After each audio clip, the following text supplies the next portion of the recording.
Hello, and welcome to the bottom of the internet.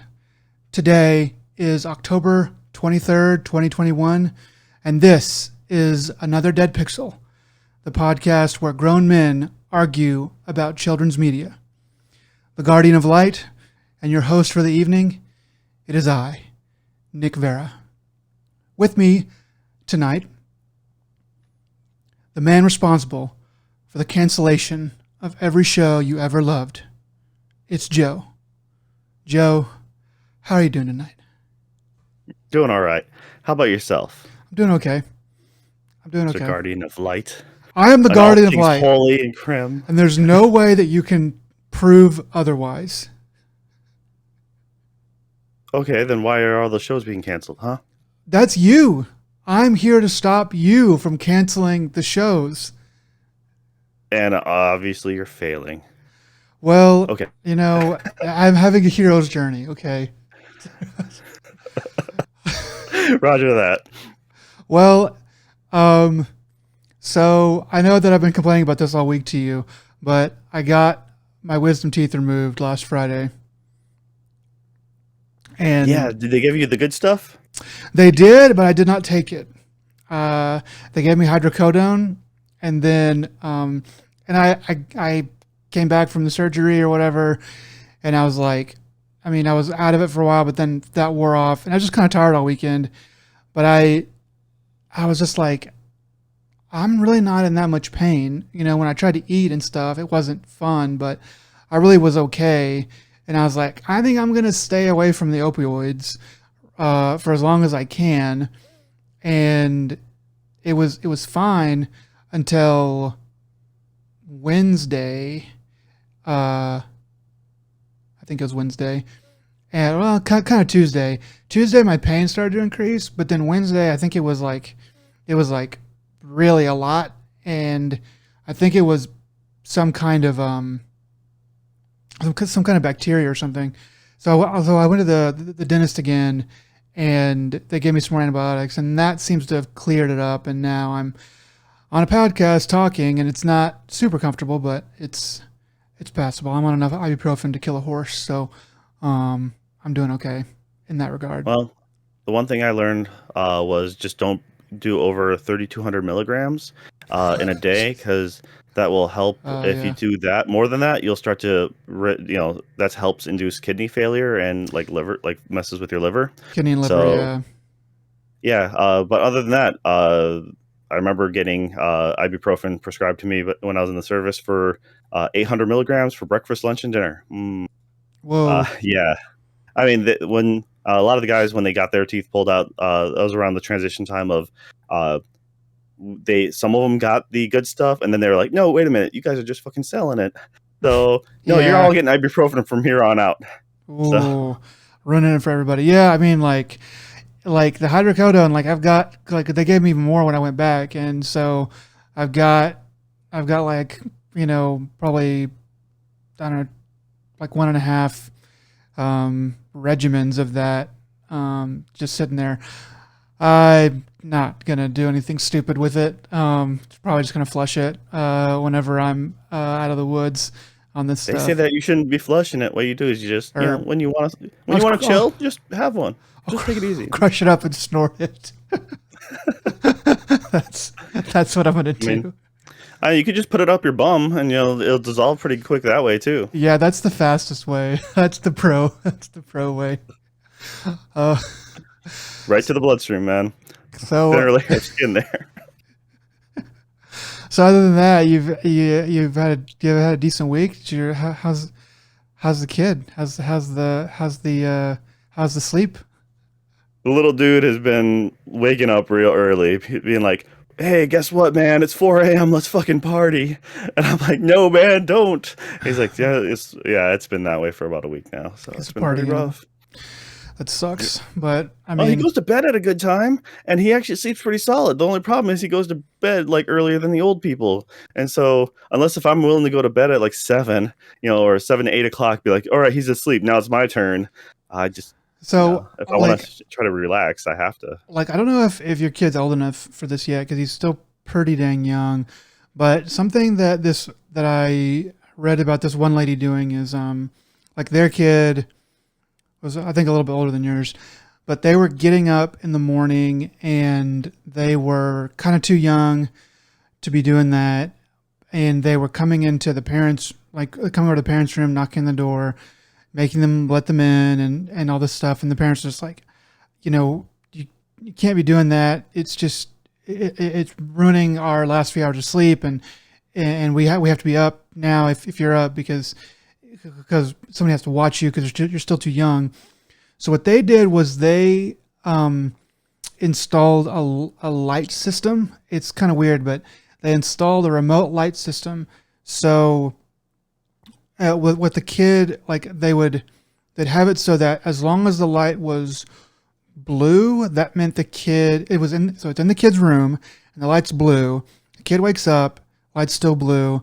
And then whenever the parents wake up, they turn the light, they either come and get the kid or they turn the light to green. And then the kid knows that it's okay for them to come out and start being not in the bedroom. And this lady said that it worked wonders because like the kid would just stay in their room and they were safe and they would play with their toys or whatever, but they knew not to like come and disturb the parents at least until like they got up. And it wasn't that long. It wasn't they were leaving the kid in there all day. It was just like for the last few hours they got a little bit more peace and quiet. I just thought that was interesting. I don't know, man. Just give the kid a fucking TV. That's what I did when I was a kid. They was like, stay in your fucking room or go out and then play TV. Don't wake us up. That's what I was trained as. Me too. And look how it turned out for us. We have our own unsuccessful podcast. Dude, if I had the internet back then, you know how. Yeah, we just been a streamer. I just started streaming. That's all you need to do nowadays is just hand the kid your own iPhone or your old smartphone and be like, here, guy, have fun. They're just like, yeah, that's cool. Hey guys, what's up? It's me, your boy, streamer, Caleb. Whatever Generation Z name you've got. It's even past that now. It's like my little man's too young to make it from one room to the other without danger. Can't make it up. Can make it up the stairs, not necessarily down the stairs. So. Oh yeah. Yeah. Well, make it down the stairs, just not safely. In a puddle of hurt. That's not good. Well, no, he doesn't. Like I said, we keep him away from the stairwell now. He's currently still in a crib, so he's not. He can walk and shit, but he's just unless if you're willing to give him a padded room with very minimal stuff to throw around.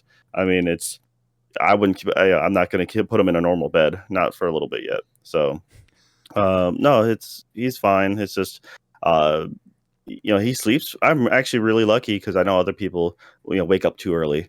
And the kids sleep erratically, so he sleeps for a solid, usually 8 hours or plus. That's that's a huge blessing. Like if he just sleeps straight through, then that, at least gives you a chunk. Even if he wakes up early. He'll sometimes wake up and cause a fuss, and then we'll just, if need be, we can get him back. But so it's never a solid sleep for us. But I've heard, there's been some real stories of like even within our family, like. Yeah, so-and-so was a nightmare, stuff like that. So, but we're about to have another one. So that's going to be a nightmare because that's going to be every 3 hours feeding and diaper change. And I guess this is just preparation for the inevitable.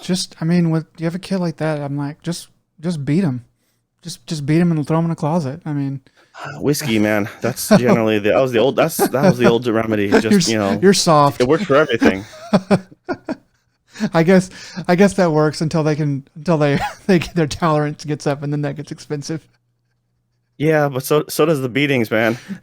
Eventually that shit don't hurt anymore. It's true, yeah. And then you've taught them to fight. You're right.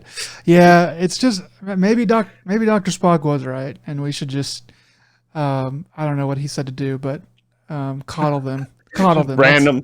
What's random doctor? Spock. Yeah. Okay. Cool. I know what I'm talking about, Joe. Is that got really weird?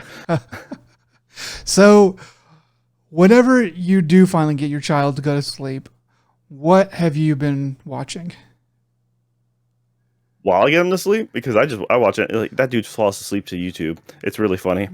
Not like I'll just watch some. I literally watch people talking like doing a like other people doing a podcast, and he's like it's mostly monotone-ish. You know, it's not like high inflections or screaming like watching a movie. And he's just like, yeah, I'm just gonna go to sleep now. I'm like, cool. Digital Foundry seems to put him out pretty quick.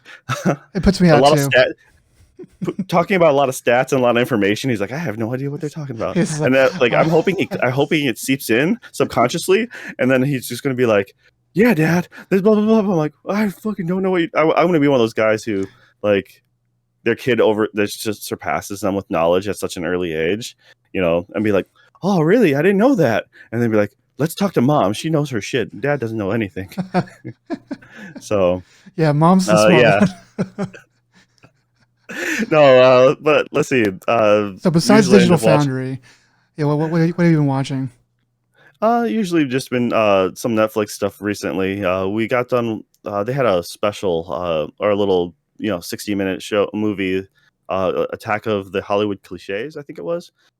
Yeah, that's it. Okay, cool. So it was actually pretty neat. They go through quite a few cliches, and I'd almost want it to be just a little longer because they do a really good job of bringing up a cliche, talking about a few examples. Yeah. So what's the format like? Okay, so they'll bring up like the rogue cop or something like I forgot what they have. They have the official titles or like what people know these things as, and so they'll bring up that archetype and they'll talk about a few movies like Lethal Weapon and stuff like that, and they'll have they'll talk to a few different people talking about like in the industry like a writer, screenwriters or other directors, stuff like that, and they'll talk about that idea of like, oh, this is how it happens. This is the kind of person.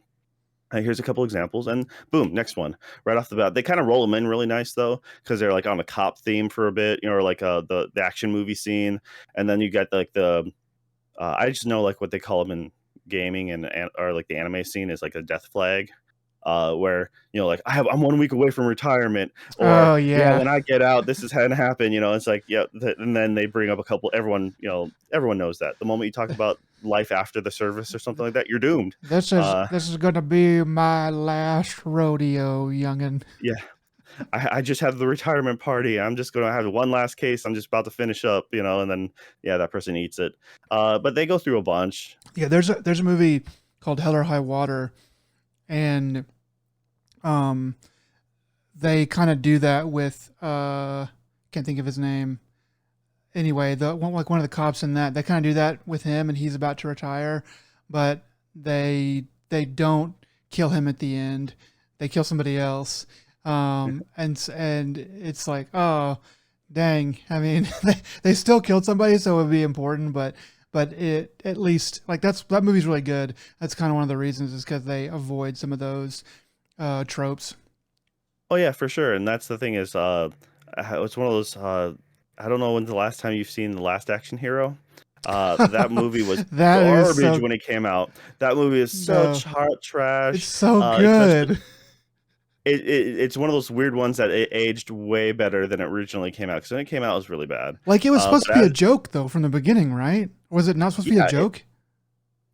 All right. So it was the thing is, you're going from short. It was like with Schwarzenegger's like him starting to be more of the family man. Like I don't know, I don't remember when he made things like Kindergarten Junior Cop. or like it's like after Kindergarten Cop, but like before like Jingle All the Way.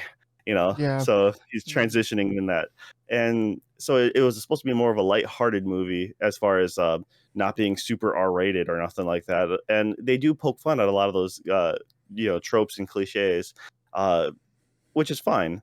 But the thing is, those tropes and cliches only grew that much more as time went on. So it was a good. It's like the satire of it is much better now than it was. Like people didn't have the appreciation back then. I'm just trying to put myself in like in the 90s because I saw that very recently, like 2 or 3 years ago, and I thought it was great when I saw it. But now that I think about it, it's like, yeah, like if Terminator 2 had come out and all that stuff was still kind of fresh and not like hackneyed and done to death. It was still like, this is still cool. So they really might have been making fun of it. You might be right. They might have been making fun of it a little bit too early when all that stuff was still too important to people. Yeah, actually, I remember watching the movie in theaters. Remember thinking it was just hot trash as a early grade school kid or something like that. And then, They were attacking uh, everything you loved. well, because I loved like Terminator, and I was watching my folks never cared about like R-rated movies, so I was watching RoboCop, and I was renting that from the video rental store when people were trying to rent out Back to the Future 2. I'm like, I didn't care about Back to the Future. I was like RoboCop all the way. But Wow, then that's again, they also made the animated. No, dude, they made the animated cartoon show. They had the action figures. I got my family members didn't communicate properly, so I got two RoboCop on the motorcycle. Like he had a motorcycle that you rode, and it had a gun that rotated with the wheel. And I think it made like the cap noises.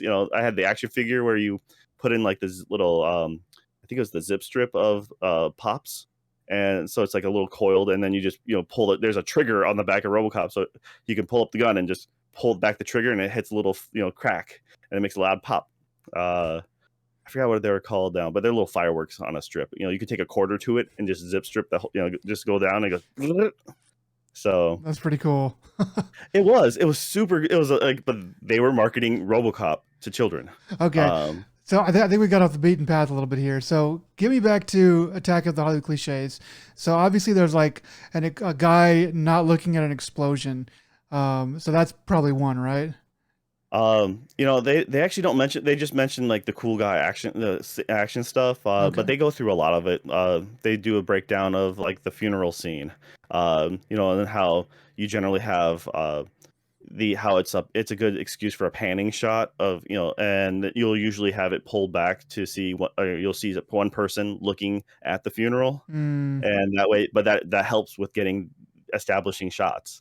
And then they pull out the Fast and the Furious where there's a funeral, then there's Paul Walker looking at the funeral, then they pull back even further to see Vin Diesel looking at Paul Paul. Walker looking at the funeral. That's such a dumb Fast and Furious thing. Oh my It gosh. was brilliant though. It was so good. It's so dumb. um Fast and Furious is so up its own ass. It's incredible. yeah, it's like I actually really did like the movies up until the airplane one, which was five, I think. I don't know. Um, I don't have time to I talk still about. watch them, I don't have but time no, the to hate on Fast and Furious. I have a lot of opinions. We don't have time for that. But that's probably got of a ton of these cliches in those movies. it really does a good job of hitting a lot of them, and some of them some of them but you didn't know they had official title for. Yeah. Um, and so I don't really want to spoil too much. And like I said, it's only 60 minutes. It's really short. Oh, okay, Um, so it's just 60 minutes. It's not episodes or anything like It's that. not. It's no. It's just one bit. At least that's what I'm.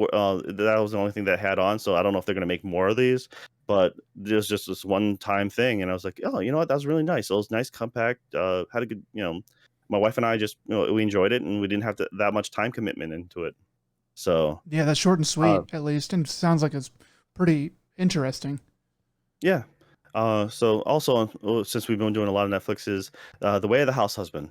All right, so they did the first few episodes sometime, like, I don't know, a year ago or so. And essentially, what it is Yakuza thug uh, gets beaten up and taken care of by a girl, and so he ends up marrying her. And now he's a house husband because she's a businesswoman. They don't really explain much about the past at all. It's just here he is as a house husband, deal with it. And he has all his yakuza, mannerisms. So he'll he'll come out very angry and aggressive and loud while he's grocery shopping or something like that. Or he'll talk to he talks to the other housewives, and he's talking about yeah, yesterday I'm so tired. It was like a huge battle, and I was beating this, like I was just wouldn't stop beating, and then they're thinking he's getting a fist fight or something like that, and here he is like tenderizing meat or something. uh it's really stupid, but it's So, just really lighthearted and it's fun. so it's kind of like a sort of like a fish out of water sort of thing, but also it sounds like a I don't know, a metaphor for like for like the modern man and how like the modern man is sort of this subdued, predator that doesn't have to hunt anymore. So he's just like, I don't really know what to do. Yeah, yes and no. Yeah, there's, like I said, it does a really good job of about at least yeah, it's focusing on a rare topic, especially in Japan, where it's like house husbands are still they still conform to a lot of gender roles in Japan. Still, Yeah. I mean, women are. I like to look at it as it's like women in the workplace is kind of like the '80s, early '90s, where they're now getting more and more positions of power. You're getting more female managers. They're now it's more acceptable for them to be wearing pantsuits, but you still have a lot of uniforms for like the bank or something like that, and their uniforms are all skirts still almost. Yeah. So it's still a little bit backwards there. And so the idea of they are the husband being the stay at home is still very awkward for that society. And then here he is, a yakuza thug, or former, and so he's it's that also very out of the and you're right, a fish out of water is a good way to explain it. But yeah, it's really funny just because he takes everything so seriously. He's like, oh, it's 110% all the time, and it's short episodes. Each episode has like I want to say like three skits maybe. Yeah. So they're just little chunks, little story bits, and then they'll one might be uh cleaning the apartment, and the another one might be just doing a grocery store run, and he runs into like a neighbor or something like that. Uh, So what? sort of like Yeah, vignettes, little short stories within this guy's life.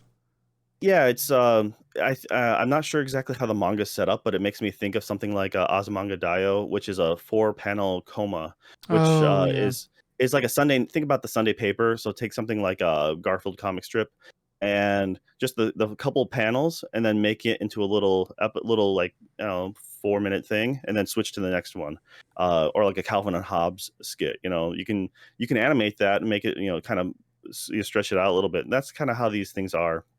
So it's not a full like real immersive story. There's just little snippets. It's almost like a sketch comedy in that Yeah. sense. Yeah. So A so so little you were longer than a sketch comedy, but not a full in depth thing. so you're saying that like so this is probably obvious, but like this was a manga first, and then it's become an anime, and I think you were telling me, Now it just became a live action that we just discovered.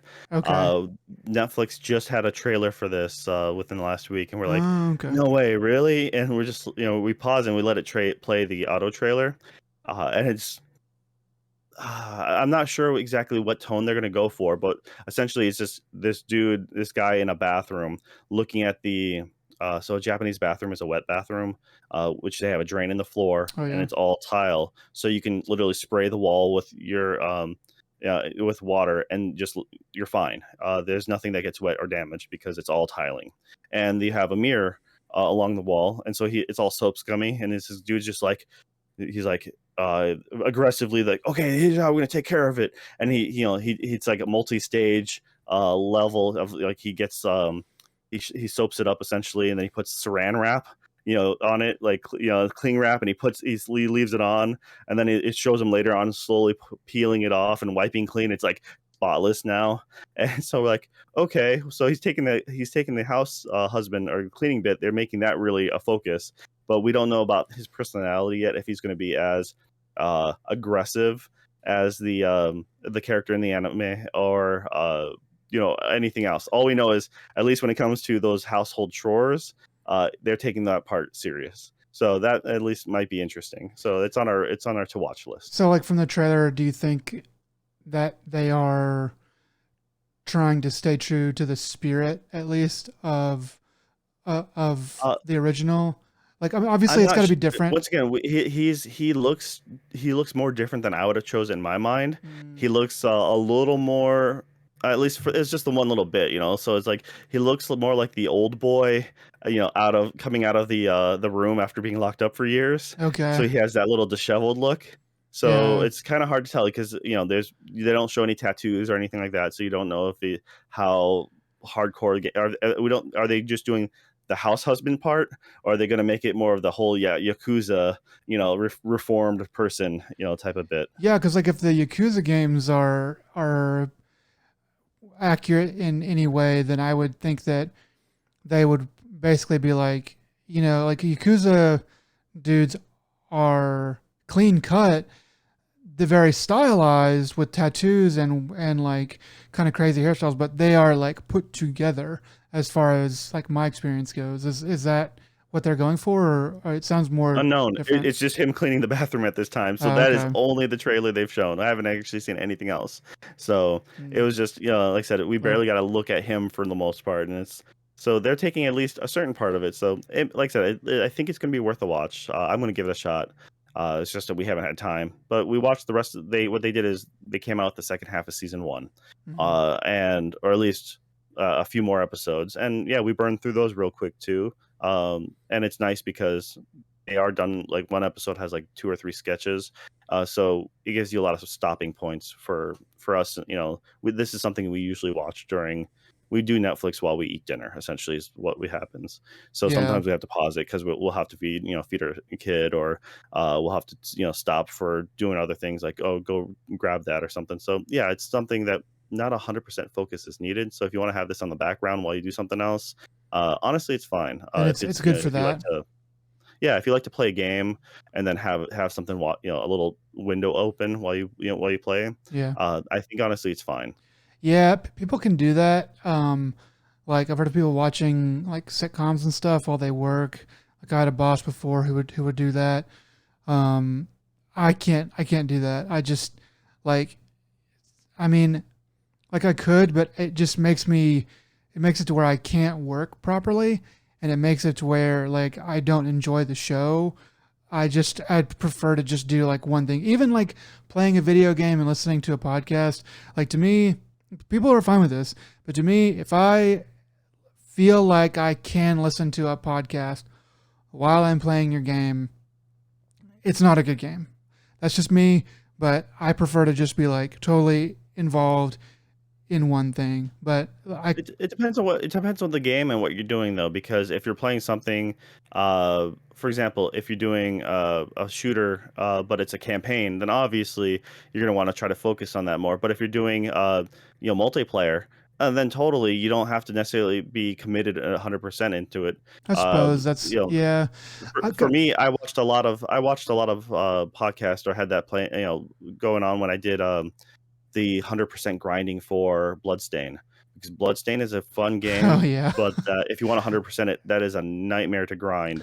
And yeah, I most definitely didn't want to waste my time just doing nothing but focusing on that game, because that was boring as hell. Yeah. But See that's the this that thing latter part. is if it's like, if I'm and I didn't used to be this way. I used to be like, yeah, we're going to grind to 100% on a game or whatever.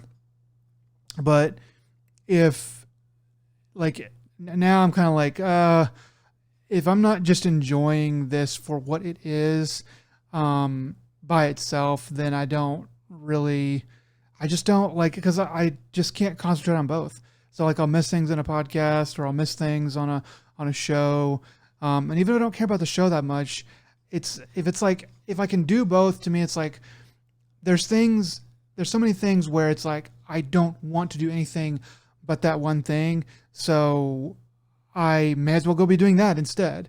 But that's just like I totally get it. And there was a time in my life where I kind of could do that. So I definitely appreciate it. It's just not me anymore, I guess. Well, I mean, that's fine. Teach their own. For As far as watching TV goes, it depends on the quality of show, essentially. Because It's true. if you're watching something like a sitcom, you don't necessarily have to see what's going on. Yeah. So that's the nice part about that. If you're going to be listening to, like, the Daily Show or something like that, you really don't have to watch the Daily Show. You can just listen to it. Granted, when they show a news segment or they show like a thumbnail bit, that's funny. And You gotta look if over. you have it there, Yeah. you can quick look at, oh yeah, haha, they put up a photo of that person. Okay. Yeah. Um, yeah, that's totally true. But I totally expect people to have us in the background and not fully focus on you us solely. fucking better pay attention to every single word. I bleed for these words. You're going to listen to them. And critique us then afterwards. No, And no make us cry. critiques. No, no critiques. Just accept our word as gospel. Anyway, speaking of the gospel, I didn't think I was going to get to see this today. I wasn't even planning on seeing this today. But I get to work half days on Friday. And so I was sitting there about 10 a.m., done with all my stuff for the week. And I was like, oh yeah, today Dune came out. The movie Dune came out. And so I was like, oh dang, I should go see that. I've got like all afternoon. So I ran out and got tickets, and I saw the movie Dune. So Dune, just for those of you that may not know about this, even though I think that's probably painfully few, I'll still explain some stuff. So Dune is was originally a science fiction book by a man named Frank Herbert, and it's first published in 1965. So this book is, it's up there with Isaac Asimov's stuff as basically being like Frank Herbert and Isaac Asimov are basically the godfathers of modern science fiction. Like they had a lot of great ideas, and they kind of brought science fiction to the forefront, and in a lot of ways. This book, Dune, I never read it, but my connection to it is a little bit different. My mom and my uncle both loved this book, and they read the sequels and prequels and stuff. Not all of them, but a lot of them. And There's a lot. Yeah, there's a lot. And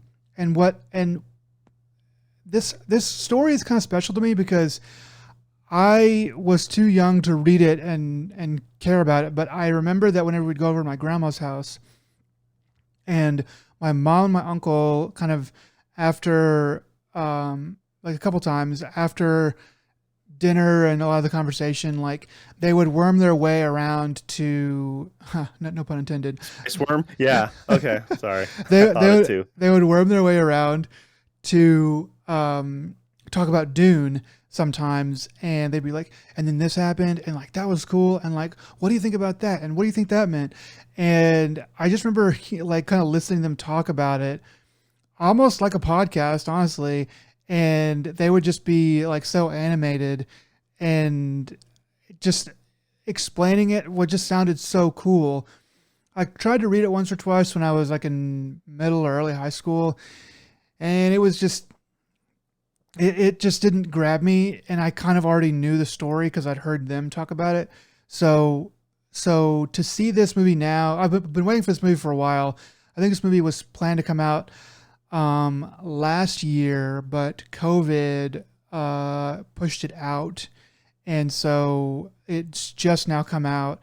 Yeah, like I'm not really sure how many liberties they took with the story. It does seem a little different from what I remember hearing about, but also it does seem like a lot of the things are the same or maybe simplified. So kind of just to go through this summary of like a really kind of spoiler-free summary is that it starts out with it starts out on the planet Arrakis, which is where the spice is produced, and spice is the only thing that allows for interstellar travel, and it's only it's their crude oil.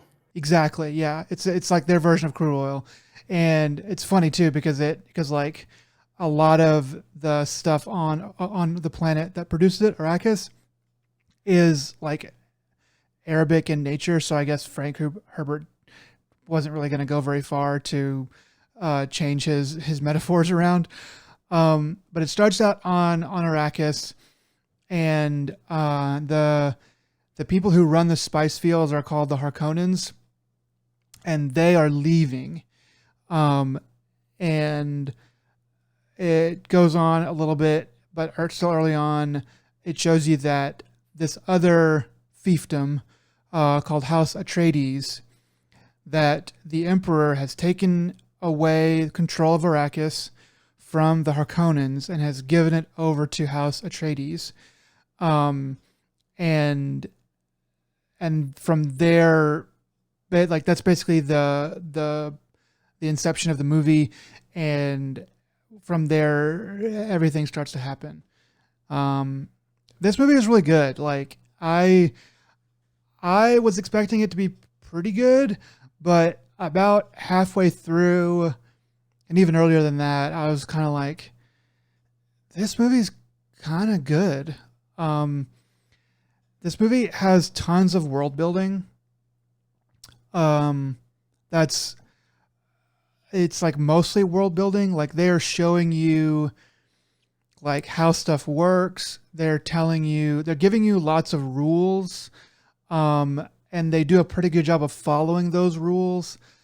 Um, so they do a lot of world building, but they still manage to have enough words to be able to string together a story, and it's pretty good one at that. The visuals are really great. Like all the characters look different and they all act different. Um, there is one character that is supposed to be like kind of grotesquely overweight, and they mostly put him in a good prosthetic. But one of the earlier scenes that you see him, he's in a they've CG'd it, and it just looks like CG. It just looks a little bit too Okay, much that's unfortunate. like that. So, but that's like the first time you see him, so you're like, okay. And then and then every other time you see him, he's in a prosthetic, and it looks a lot better. So they kind of, I guess they play their cards well as far as that goes. Um, this movie, I was afraid that it would be pretty good, but ultimately be very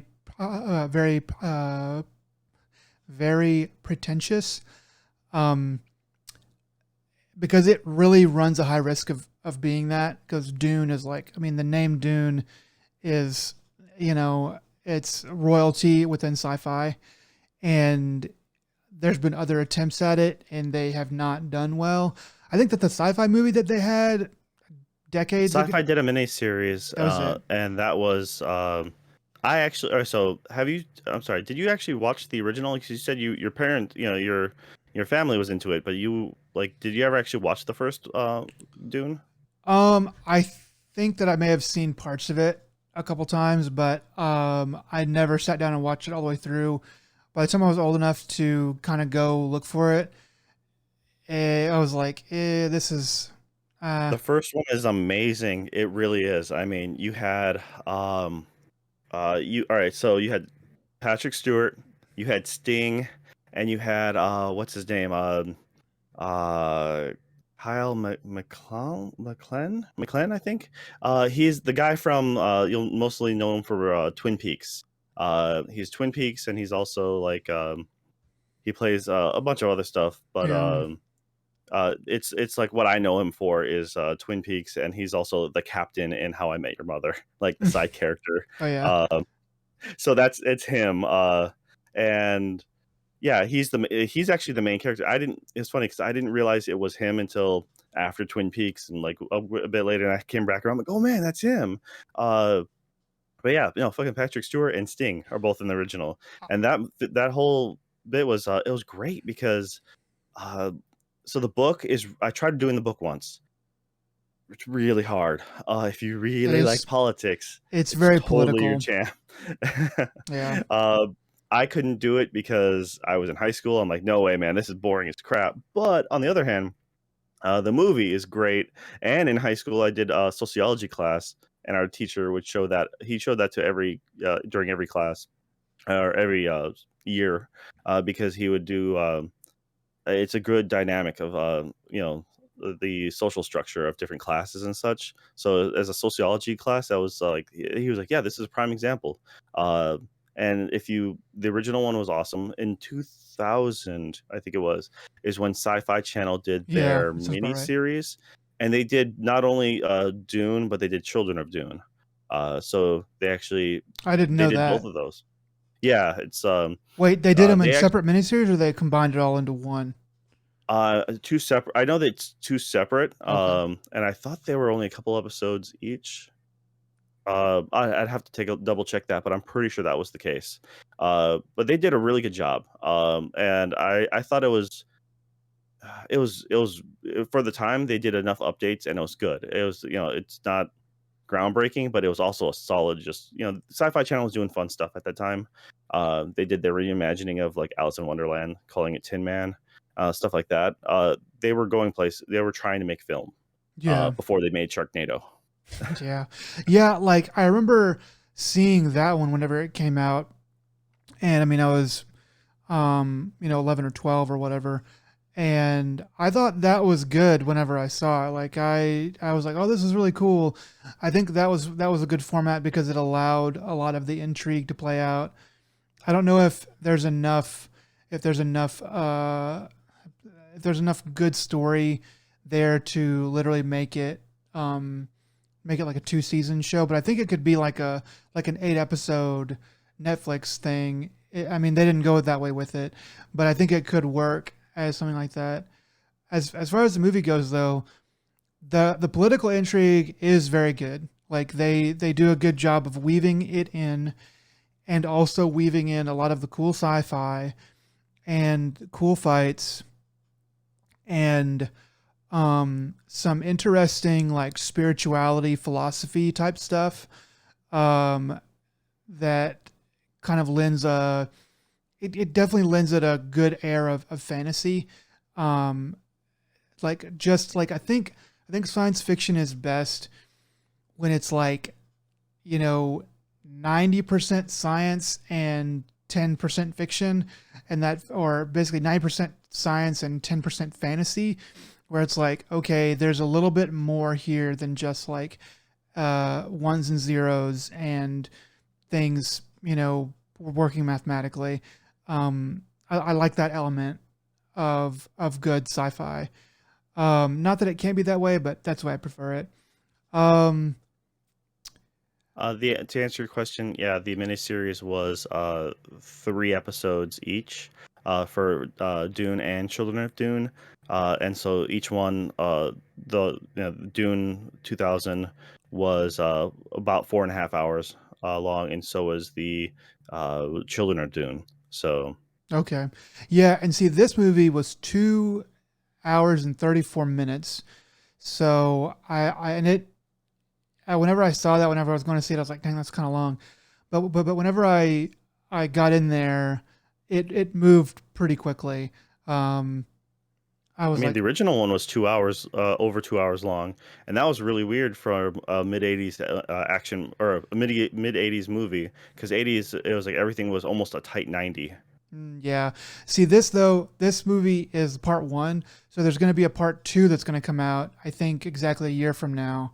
Um, and so if it's the same runtime, which it might even be a little bit longer, that's the way I would do it anyway.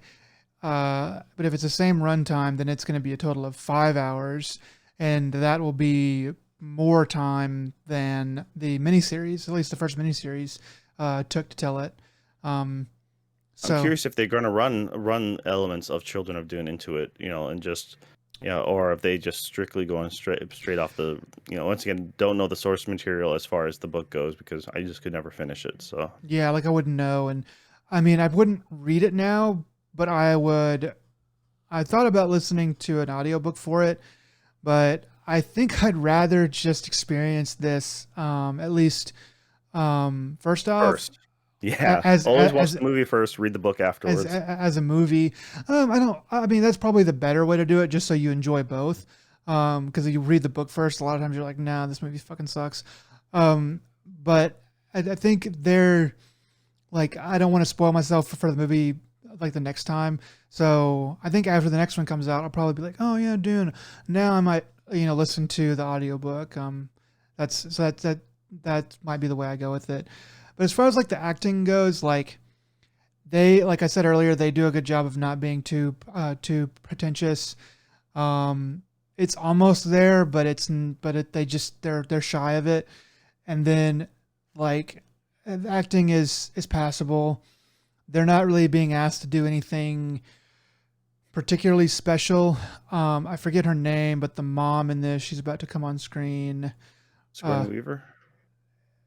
no, that's Oh not no, so. no, that was in the other one. My bad. It's this lady. I forget her name, but but she does some crying that is good. I can't tell if they're like fake tears or whatever, but but she probably has some of the hardest acting to do in it.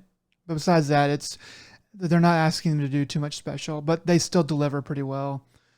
They do a really good job of making this boring desert seem very interesting. They break it up by showing you different parts of the desert, the city inside their buildings, and then other places in the galaxy, other planets, other things that are going on. So they do a really good job of kind of making a boring landscape very interesting. Um, the last thing I'd probably say is that the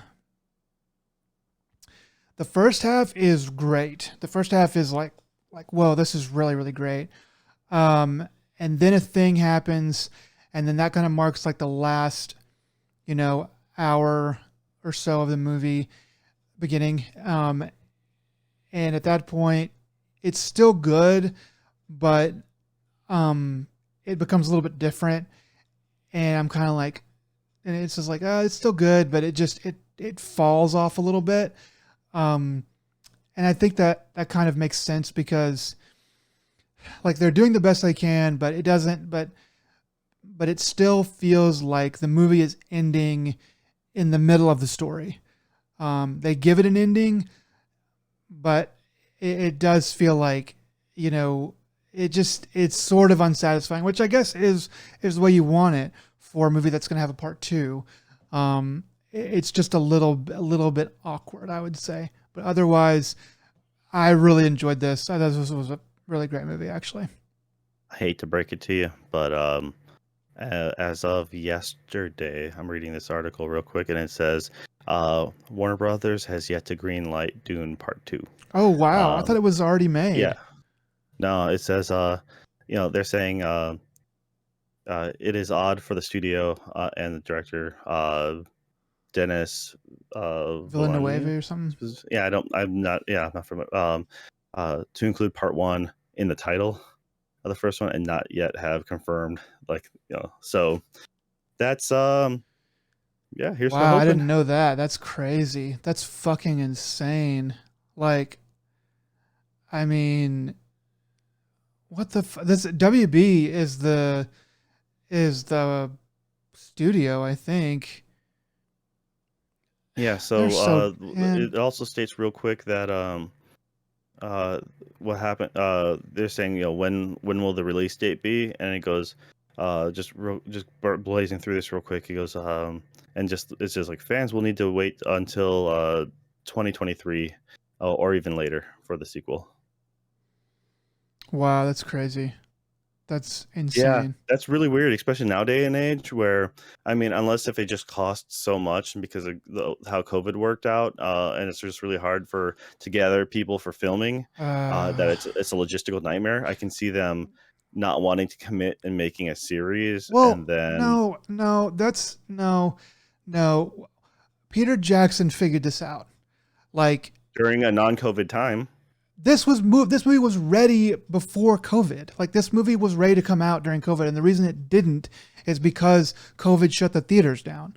Like I Yeah, just but that would have stopped the sequel production. no, you make this movie. I thought that they were doing what makes sense and just make it all to get you make the whole fucking thing. You're already out there. Everyone's already in costume. Everyone's alive. Anybody that's older is not gonna die. You have everything ready.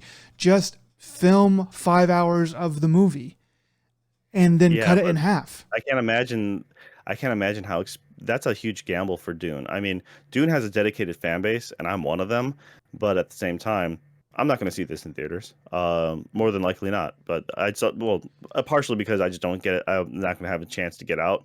I'd have to find a babysitter or whatnot, or be like, "Hey, hon, yeah, I'm going to watch it. I'm going to have a fun time by myself, and you get to stay home."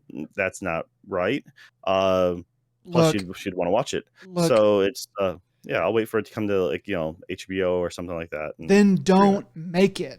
Like if you like, you can't end this movie where it ended. You can't end this You can story So where you're it saying ended. don't try to make a film, make a profit off of it just to get funding for a sequel if you can't just make $1 billion or have that locked in key and If you're then gonna spend it all at go, once. go all the way. Like it like That's not how the world works, man. That's not how WB you can't just make it. fucking sucks. They just fucking suck. Like this is ridiculous. This is so fucking stupid. I mean, like if you're a suit and someone's like, "Hey, we can make Dune and it's going to be cool and it's going to be good." And you're like, "Yeah, make half of it." Yeah, that's smart. Well, it's like, well, we don't really know. Well, wait. So why don't we just make all the? Well, we don't really know if we're going to be able to afford it. Then fucking don't do it. Do something else. Don't like this kind of stuff. Just makes people mad. Like it's making me furious because it's so stupid. Because I like this. I enjoyed it. I want more of it. I want you to finish what you started because it just makes sense. And you're Then telling me that back it's it with your wallet. That's it. pro- That's how what'll prove this is whether or not not okay. it's worth it It's not is okay. if people want to watch it, they'll back it up that way. This is not okay. We've proved that this doesn't work. We've proved that like, oh, we're gonna go with a big We've epic. also proved that doing the Peter Jackson way doesn't work. It does. It Uh, did. It was a massive success. That's why they made totally unnecessary Hobbit movies. and which also didn't do great. I mean, it did great with a certain demographic, but as a whole, it's looked down as a poor extension of Are you the telling me the series. Lord of the Yeah, Rings lost money? no, but neither. Like the thing is, most movies will be able to at least break even. That's that's the thing is there when you're doing something like Dune, unless if you're going to be, if the world was going to be, they had to actually, if they didn't have to postpone it, the original film release, and if the world was running smoothly, they could have easily probably rolled into the next filming, no problem. Maybe, yeah. But Maybe that was the but the thing plan. is, the moment stuff starts going south, you're gonna have to then make all these contingency plans, and you're like, no, guys, I know this disease is happening, but we're staying here, and we're all gonna be together, and let's just continue filming. I They don't would think have had to that's the cancel filming timeline. anyways. I don't think that's the timeline. I think that if this movie was going to come out in October of last year, then it was ready. Like it was ready a long time before that. I don't think that they were. I think that they didn't plan to do it. Like they didn't plan to do part two. If they had been planning to do part two, then they would have just rolled into it. I just like it. I just don't know how you split this up. I don't know how you split Well, this into two. Well, Um, it's because you kind of have to because there's so much content in there. I mean, granted, you can, like I said, the original movie was good, but a lot of people you're expecting more. You expect more because if you're just going to do just the same, then why bother making it to begin with? So I agree that you would want the full experience. like, Problem is, go ahead. go on. No, you first. All right, so when you do something like this, you got to make sure it has to have the backing, but the problem is it's not a solid franchise when you compare it to something like Lord of the Rings. Lord of the Rings has such a universal following uh, that everyone, lots of cultures for such a long time. Uh, it's a easily accessible material compared to a lot of other things. Dune, once again, it is more of a cult hit. It has a strong fan base with those who like it. It's like saying comparing Star Trek to Babylon 5. Babylon 5 was excellent and it was awesome. most people don't even remember what it was. Uh, but it had a very good. Those who liked it at the time really liked it. I think they had a really good ship design, really good concepts, a lot of stuff. But it was essentially a better version of Deep Space Nine. But unfortunately, it didn't have any of the other backings. They never made anything else after it, and it'll never come to light again, in my opinion. So when it comes to something like Dune, it's a very well known franchise, something very popular, but at the same time, it is not as mainstream. People just know the name; they don't actually know the content. They don't remember anything else. They just like, oh yeah, that's the movie, Sting, Blue Eyes, right? Yeah, that one. You know. So, like when you make a movie, the hard part is getting everything together in the same place at the same time. Like once you've done that, it's just a matter of an extra day here, an extra day there. I mean, yeah, it costs more money, but as far as like saving money in the long run, it's better to just have everything done at the same time. It blows my mind. Like I'm, That's what you are oversimplifying, my friend. I feel that is the ideal situation, yes, and it is. now, If you have someone who can bankroll the entire thing, great. Most people will never have that, like, don't have that ability, and that's why a lot of movies also do the one off, and then they'll roll into the two and three combination I, film because they've made the money and now they also have a proof of concept. Now they can afford to get and they have people back them up to I make the rest of the film. 100% agree with you on things that don't have a fully finished story, and that is the way that they used to do it. But like this is not Marvel Phase 4. This is not like 10 movies stretched across, 5 years with like all kinds of different things and all kinds of different schedules and bring people in and out and all the and mobilizing for new movies here and there. This is one story. This is one story, 2 movies, 5 hours. At least, I mean, and maybe they did film more to kind of get ready for a part two for things that they thought were easy or whatever. But to me, I'm just like I can't be convinced. Like I can't be convinced otherwise.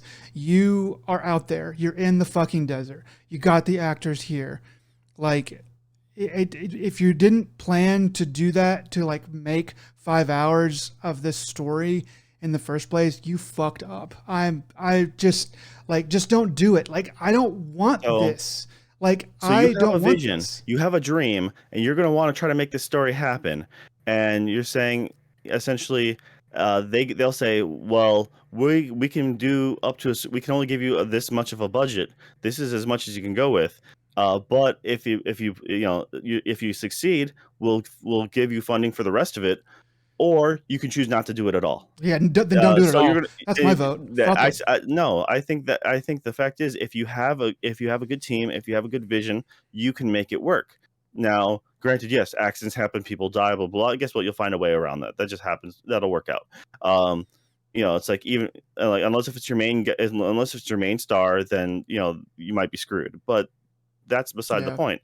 I mean, their budget for this film was 165 million. Uh, so that's not nothing, but also at the same time that isn't as much as other things can get. So it's one of those things that they have big names attached to this. They have Hans Zimmer doing the music. It's they're making an attempt. You kind of have to do it. You kind of have to use what you got. Now, as a fan, yes, of course, I can will totally say, yeah, just totally just make it all in one go. But it's not the way the thing works. It's like that's how a lot of things work. No. Like, well, this will make more sense to do it. Well, it's not that simple. I mean, it's like, oh, well, you should just buy the house cash so you don't have to pay the bank any interest. Just save that money. Like that's not the most efficient way. I totally disagree with that. I think that I think that Peter Jackson was right when he was like, we either do this all at once or not at all, because it had been I don't think who was his because backer? How much money did he get? That's the thing. It's it not had been it's not Peter tried. Jackson by himself. I made these horror movies. Now you're gonna give me this. I don't think I think you're giving him way Because, too much credit. because it had been tried before. Like it had been tried. Tried to make a fucking cartoon out of Lord of the Rings, jam it into an hour and a half, and it just sucked.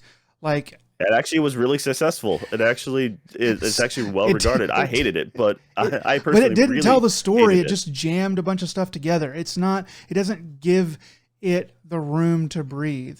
Like like 6 hours of Star Wars movies. I get it. Those are three full-fledged movies, and they're already kind of committed for that. It's like, yeah, you mobilize up, make the movie, you mobilize down, and then you kind of do it again and again. That makes sense because it's too much movie to film all at once. I guess they thought, but like for this, I just, how much more do you think it would have cost to go ahead and make that second movie at the same time? Because I don't think it would double it. I don't think it would double the budget. I think it would probably cost between 200 and 250 million to get it all done at once. That's my guess. I honestly think it'd probably more than double the budget because of the fact that you're talking. It's not how it You're works, then dude. having. It's not how it works. Oh, yeah, this coming from you, and this is why you're so successful It at doesn't. filming. It doesn't work that way. Like You, you it's so expensive just to get stuff there. But once it's there, you're working with economies of scale. It's like, well, what's another day? Well, it's everybody has a base price, like a day one price to get in the door, and that's like. But once you're day two, day 20, day 100, that it's very little. Yeah, It's because very little bit things more. never things always stay at the same accrued interest, and things never increase up. It's It's out over it's time. like Uh, buying bulk. I mean, the actors probably gonna be like, well, day for day, it's gonna be this, but a lot of that crew, a lot of it's day like, for day for this contracted amount. If you age them from a different contract, then you're paying it at a different scale. You're not paying at the same scale. but like They're not hourly people. you're telling me that paying to have a work truck out in the desert for an extra day costs the same as bringing that damn work truck from the city out to the desert again 3 years later. Like that's what I'm Yours talking about. It's it, Yeah, but no, you're talking about one day. Like you're saying it's like if you're talking about economy of scale, then you're also talking about the fact that having certain things rented out for a longer period of time, how that's gonna, it's like things won't just magically stay the same. When you rent things out longer too, there's also the depending on the supply and demand for it, then they ramp up. it Having your shit stored, for no. example, at a container yard, it's like yes, for first couple days, afterwards they stay at a certain price. Guess what? That shit ramps up. It's like not like, oh, it's just going to stay just a little bit extra for the extra time. It No, dude, it's price still just not gonna because. it's still not gonna beat starting up mobilization again. It's just not. It's like doing all of the startup again is it's not. It doesn't cost as much to just stay out there as to start over. And these actors is And where are you getting that starting capital? Once again, it's like just magically money's just going to fall out of the sky. You have to get people to be willing to back you. either you You have believe to in the have a good. project or you don't. Like you don't like you either believe that that it's gonna go all the And way. the way you're talking, the world doesn't work that way. It's just, there's no such because if Well, everyone did a full project all at once, then therefore the highway that new road construction would just be done all at once. They wouldn't start a little bit and then take 4 years to finally make their way all the way to the end. No, it should be, just knock out the entire road right now all at once. I mean, it's a just totally different because thing. That's totally different. it's but you're making it the same argument though. It's literally the same concept of you should just do it all at once. No, dude, it doesn't. Everyone should just have the money and just make it all happen. I mean, you can't I'm just not pull the money out. asking for I'm not asking for A hundred Dune couple, 100 million and and like plus Children of more. Dune and House Atreides and all the prequels be done all at once. I'm talking about one story that is going to be 5 hours, probably, maybe five and a half or so. It's been done before. It's been shown to work before. Like another way that the real world works is that Wait on me, Captain. if you don't make this second part, then Nick is pissed. Oh, okay. Then Nick is fucking mad, and I'm not the only one. And I'm gonna be mad at WB for not finishing that thing that I want. And then the next time that there's a movie that WB is going to put out that I'm like, oh, I kind of want to see that. And I'm like, wait, who's it by? Oh, the people that don't finish things. Fuck this. I'm not gonna go see it. Like, I'm not gonna pay to see it. Like, Yes, because once again, it's as simple as WB just handing out the extra cash. It's just as simple. Then don't as, do it. Then don't start. Like, if you're not gonna give it a decent ending, if you're not gonna finish out a simple, achievable story, then don't do it. It's like, I mean, You're saying this was simple and achievable. I mean, it's achievable. You watched it. I didn't get a chance to see this yet. So you're saying because you're saying that everything that was, it wasn't that, it was anyone could have done it. Not anybody. I mean, it's going to take a big studio, and it takes a chance, but you got to do it. You got to there's so much goodwill that they're going to lose from this. I mean, only if they don't fulfill it in the end. But if they fulfill it in the end, even after a couple of years, it doesn't matter. So long as they fulfill it in the end, I will not admit I'm wrong because I'm still right. But it actually just proves that I'm more right, especially if they're successful. But that's not how that works either. It is. It fucking is. Like, just because the sequel is successful after they take some time apart. You should have done it all together. If they did it all at once, they would have. No, you give them some time. Guess what? They could learn from their mistakes after with some breathing time. You've never done a project and then waited and did a similar project and learned from your first mistakes instead of trying to do multiple things at once, all back to back. These people know how to make movies. This movie was good. I don't even know who the director was. Dennis, whatever. I'm not familiar with his name at all. This was a good movie. It was, and it's got. He did the second Blade Runner, and he did Arrival. I didn't actually see the second Blade Runner because I was overseas and I never got around to it. But the Arrival was really good. I like that. Yeah, Arrival wasn't what I wanted it to be, but it was. So therefore, it was okay. All right, what was your thoughts on Blade Runner? Did you like it or not? The second one. I assumed you saw that one. It was long and it was fine. It was.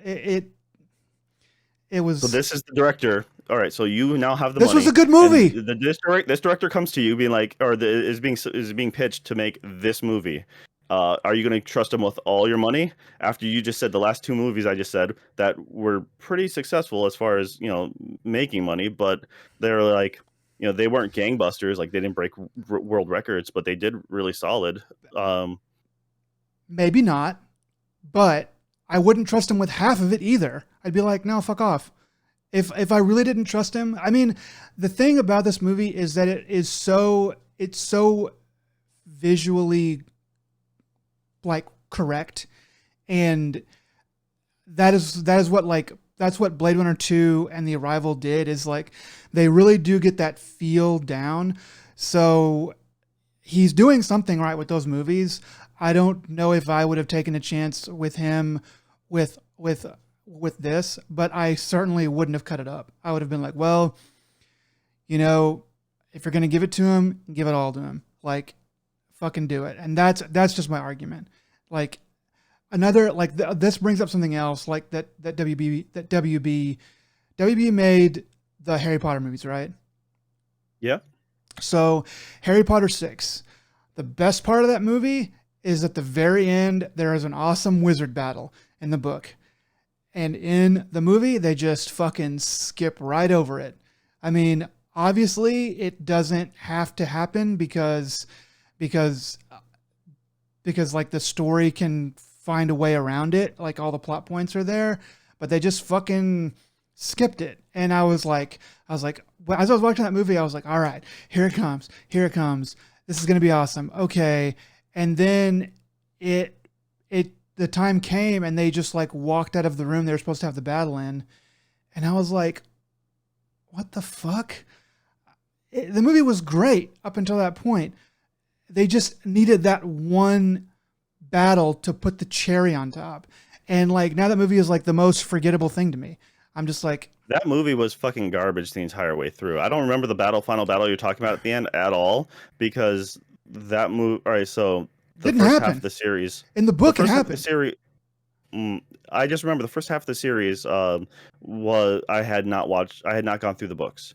It was around four that I went. I think it was around four. The fourth movie came out. The last book had just come out or was about to come out, and so I like binged or powered through all of them. So when I saw the fourth one, I was like, dude, that's a little disappointing. Fifth one, I was like, okay, because the fifth one was when they did the battle at the Ministry of Magic at the end, I believe. Yeah. Oop, my bad. And that was uh, they're using Force Lightning essentially. Yeah. They're like, yeah, let's use Force Lightning. I'm like, okay, that's not in anything. Yeah, and it's just so I was really disappointed with that. And then the sixth one, the fact that the Room of Requirement, they're like, we're just gonna blow a hole in the side of it with a cannon. Boom, done. That's how they got discovered. I'm like, you fucking kidding me? Um, I mean, they went more action oriented. So that whole series was for me personally. I started hating it, and then they were like, "Let's milk the last one. Let's film it all and like make it a two-parter." I'm like, "No, dude, that's a terrible idea." And that was hot garbage. They took the longest book, the largest book, made it the shortest movie, and then took this last end of the series and just whatever. It was. I never finished. I never watched the seven. The seventh book into film. So the 7 and 8, never watched it. yeah. They lost me at 6. I mean, like that movie, I thought it was good. I enjoyed it up until the end, and then whenever they didn't have the piece de resistance of that story, I was like, well, this fucking sucks. So I mean, if Yeah, it sucked beforehand. Just letting that not out to there. me though, not to me. I thought it was fine. I thought it was good. I enjoyed it. And then when they didn't have it, then I was like, well, this fucking sucks. It's like so to me it was good until they didn't finish out. And now the same studio that did that, which that was years ago, but the same studio is going, well, we're going to make the first one. And well, I mean, I hope that in this day and age where nobody goes to the theater anymore and everyone just watches stuff on TV, that this movie makes enough money to make sense to make another one.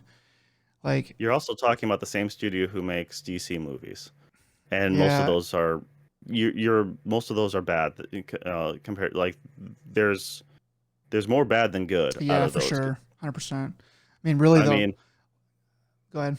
go on. No, I sorry, I didn't mean to cut over you there. I mean, like the old Dark Knight movies were pretty good, and Two Suicide. of them were good. The third The one. third one was See, bad. I don't even remember Batman Begins. Everyone says that's so good, and whenever I saw it, I was like, okay. But to me, it was so overshadowed by the Dark Knight Returns or whatever that like the Joker one that it's I just have no like desire to go back and watch it. And even when I watched the I Joker one, now I'm like, this is great when the Joker's on the screen, and everything else is kind of campy.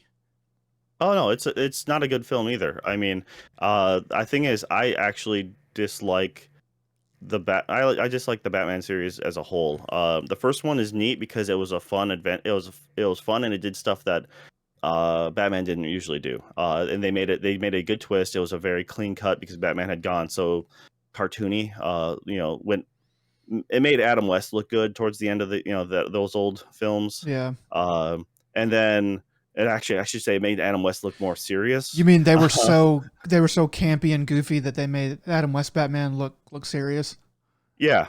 Yeah. So that was, and that was where we were during film. As a society, we're like, yeah, guess what? It has to be dark and gritty. That's how everything had to be. We're gonna reboot something, make it dark and gritty. That's everything was dark and gritty. It Video worked games. though. It worked at the time. At the time Oh that no, and that's it fine. was good. I don't blame it for that.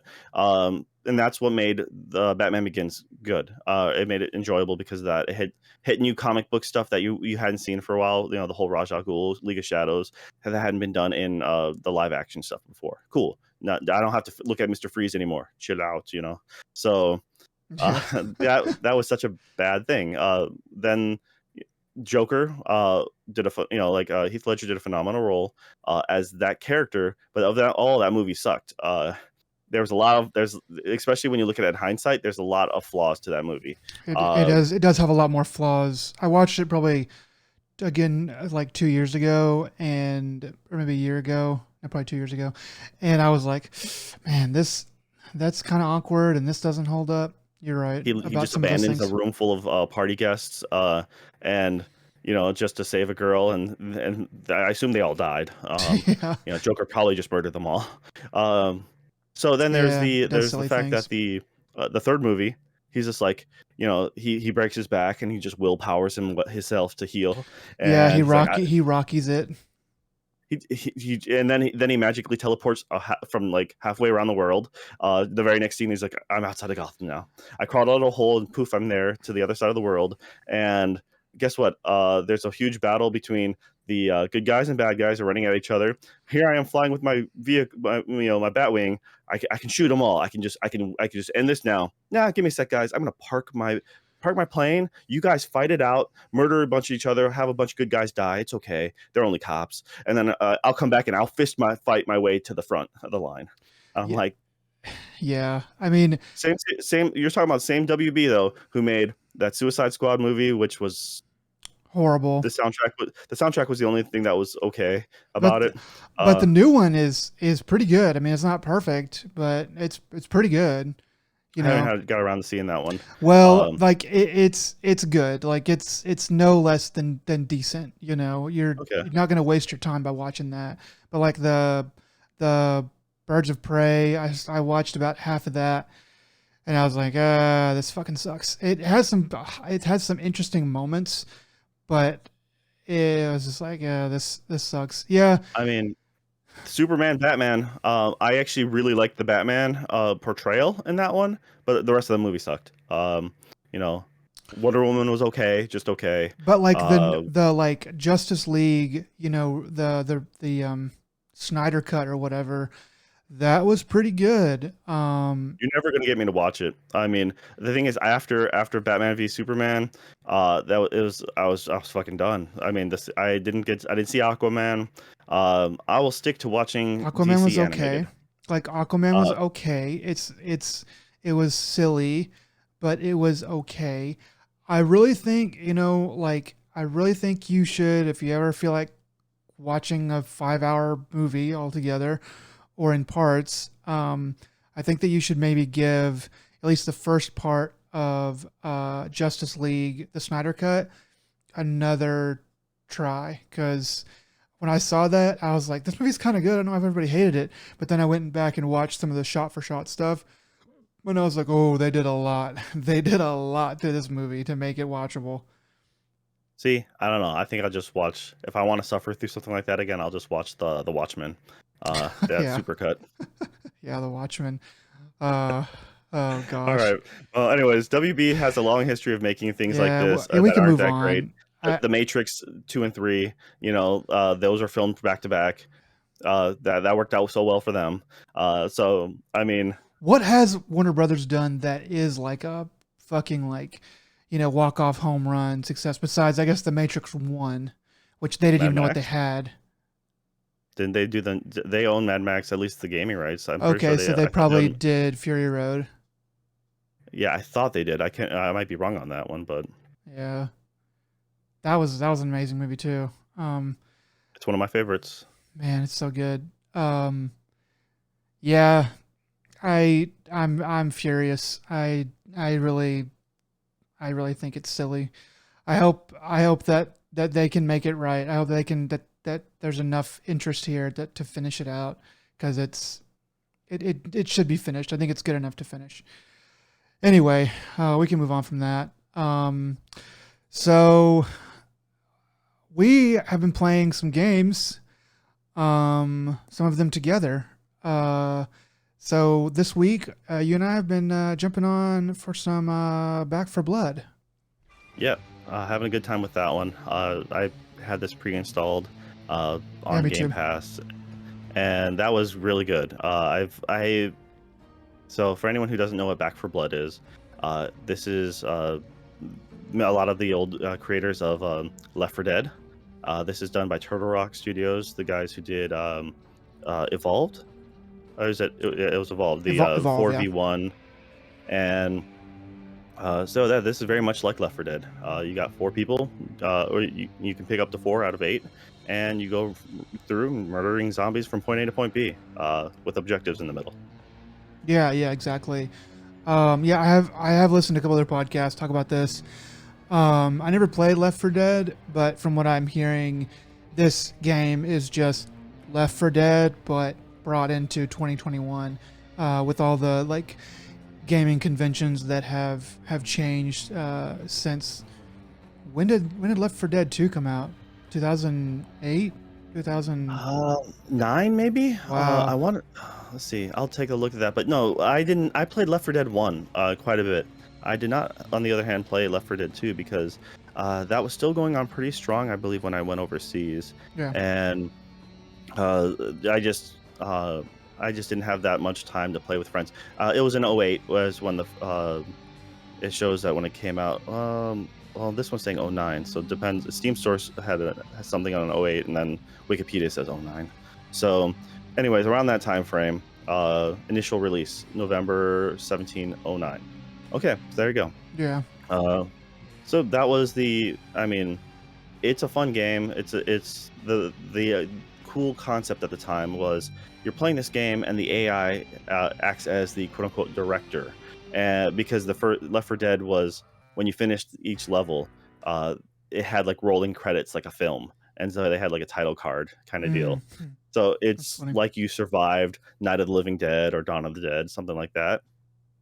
So as you if you stayed in one spot for too long, or if you tried holding up, then the game's like, no, we're just going to send out a random wave of zombies. So like you get this huge horde that comes after you, and so it really pushes you to roll forward. These Mm. waves of zombies are going to come after you anyways, but if you stay in one spot too long, or if you're trying to clear out a two area or doing too much searching, then yeah, they're going to punish you.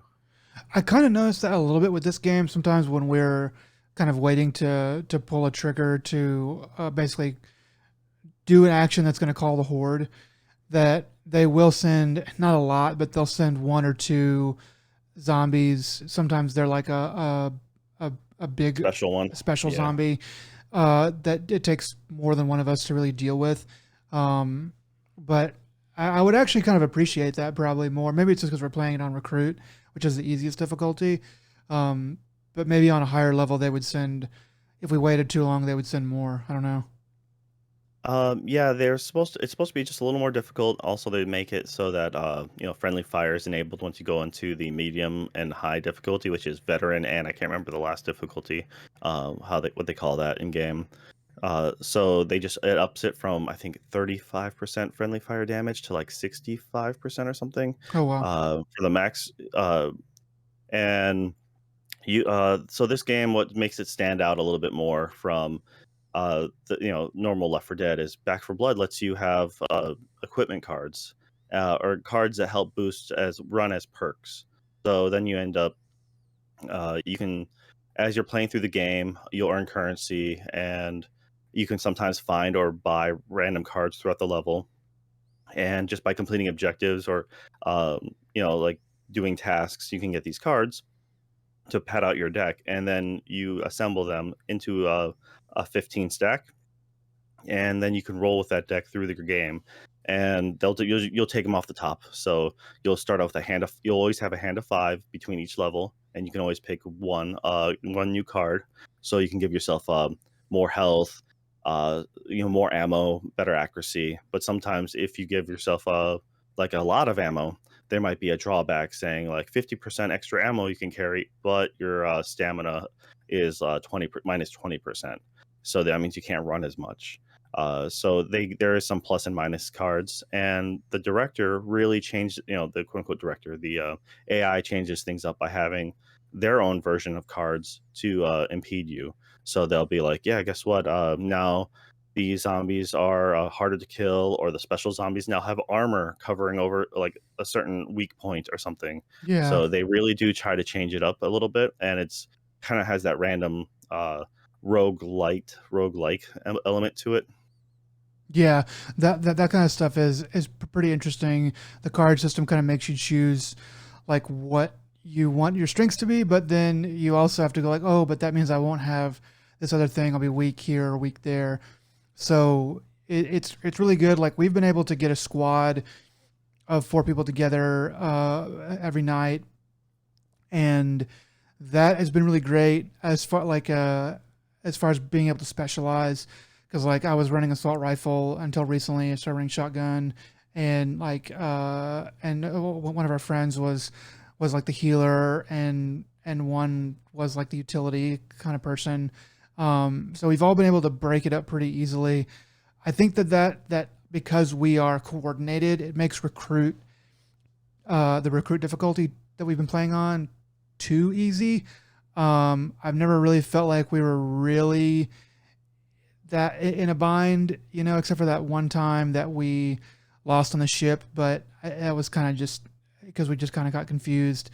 Um, but when I have played with randos, recruit is kind of tough, and I think that's probably what they have how they've gauged that difficulty, or the way they've calibrated that difficulty is for playing with randos, because it's like people are just running in all different directions and no one gives a crap what you're running or trying to fill or anything like that. So they probably want to make it a little bit easier.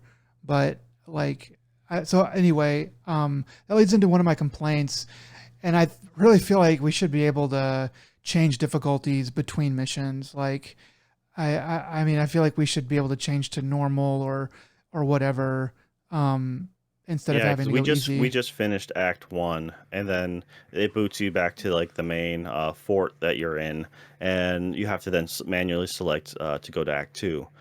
So from Act Two, you can only pick the difficulty level that you had completed Act One in. So unfortunately, since we did recruit, we're like, okay, let's bump this up to the normal, setting, Yeah, and because we we're all tried, like, but we got this.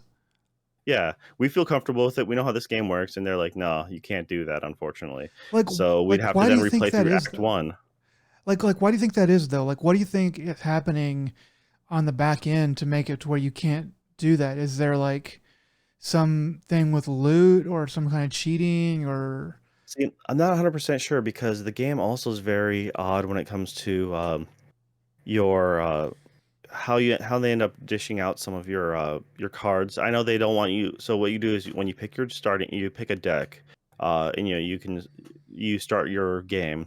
They don't want you to switch decks mid match. So, what will happen is, so long as you're continuing from your previous save, you'll always have your current deck until you're done with Act One. Then it boots you back, and then you can go to the lobby, which is kind of sad because, like, say you play a couple levels.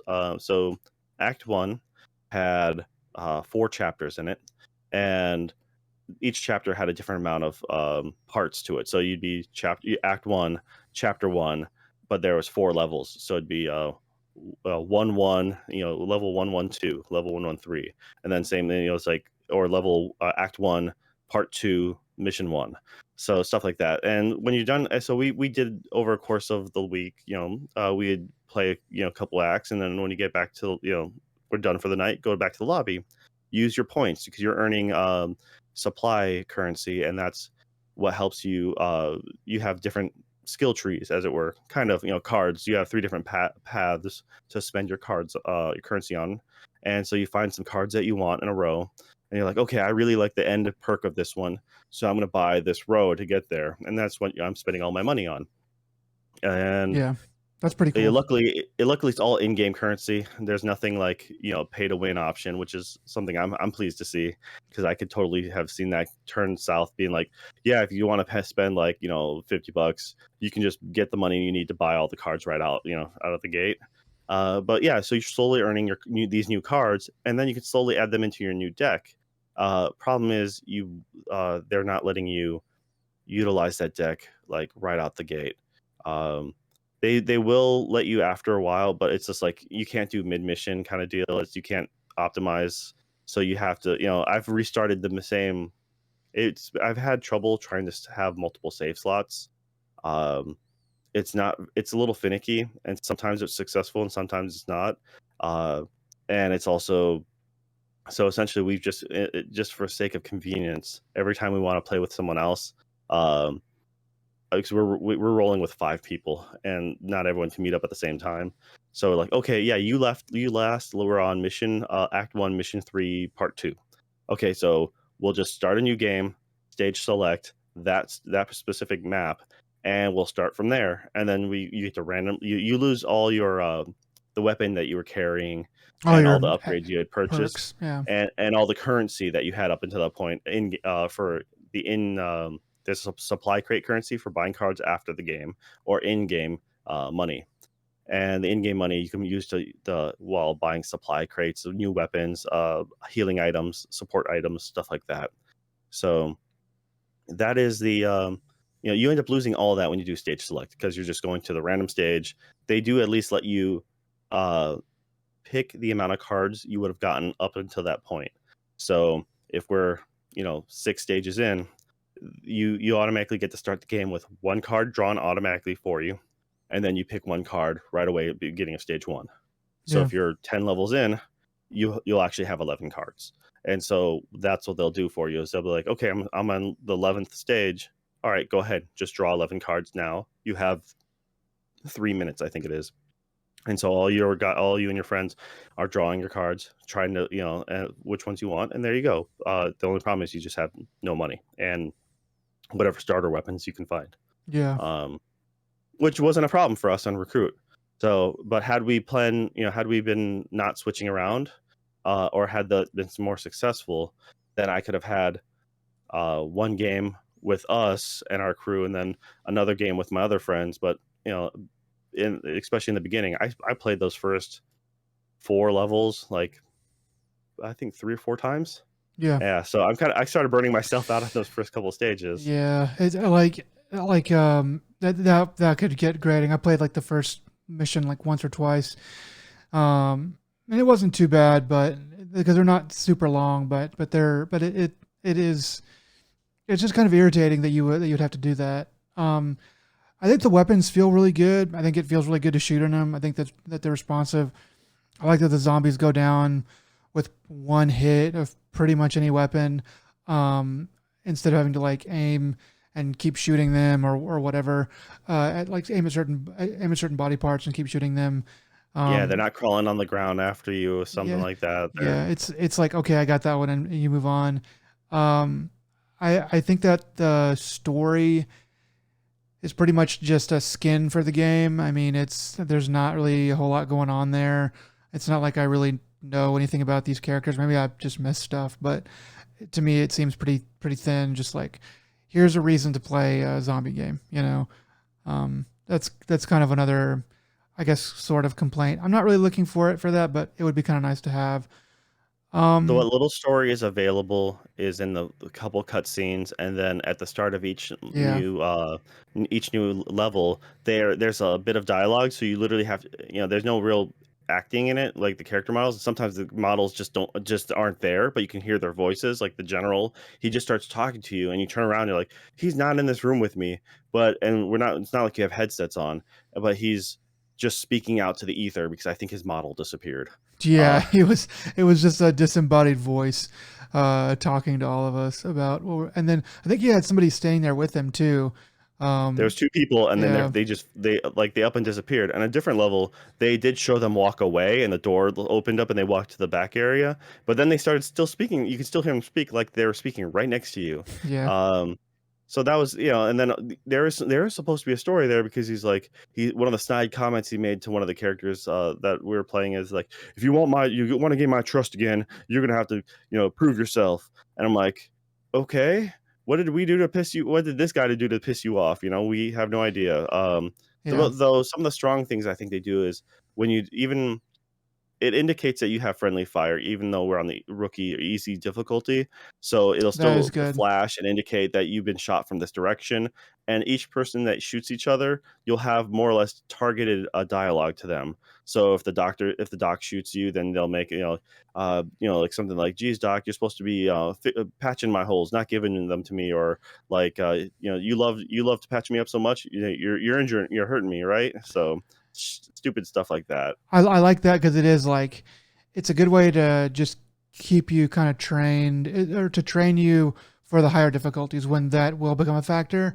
And you're just like, okay, I I now I need to be aware that I'm like shooting people because first of all it's a waste of ammo, but more importantly, in a higher difficulty, it's going to actually really adversely affect your ability to finish the mission.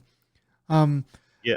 yeah, I mean, besides the being able to change the mode, the difficulty mode, um, in the middle of a campaign. Besides that, there's not really too many other quality of life things that I can think of that I'd want to add. And I mean, overall, it's a pretty solid game. Um, this I would probably never play this if it was not on Game Pass or and not severely discounted. I think a lot of the fun of this game is being able to play with your friends.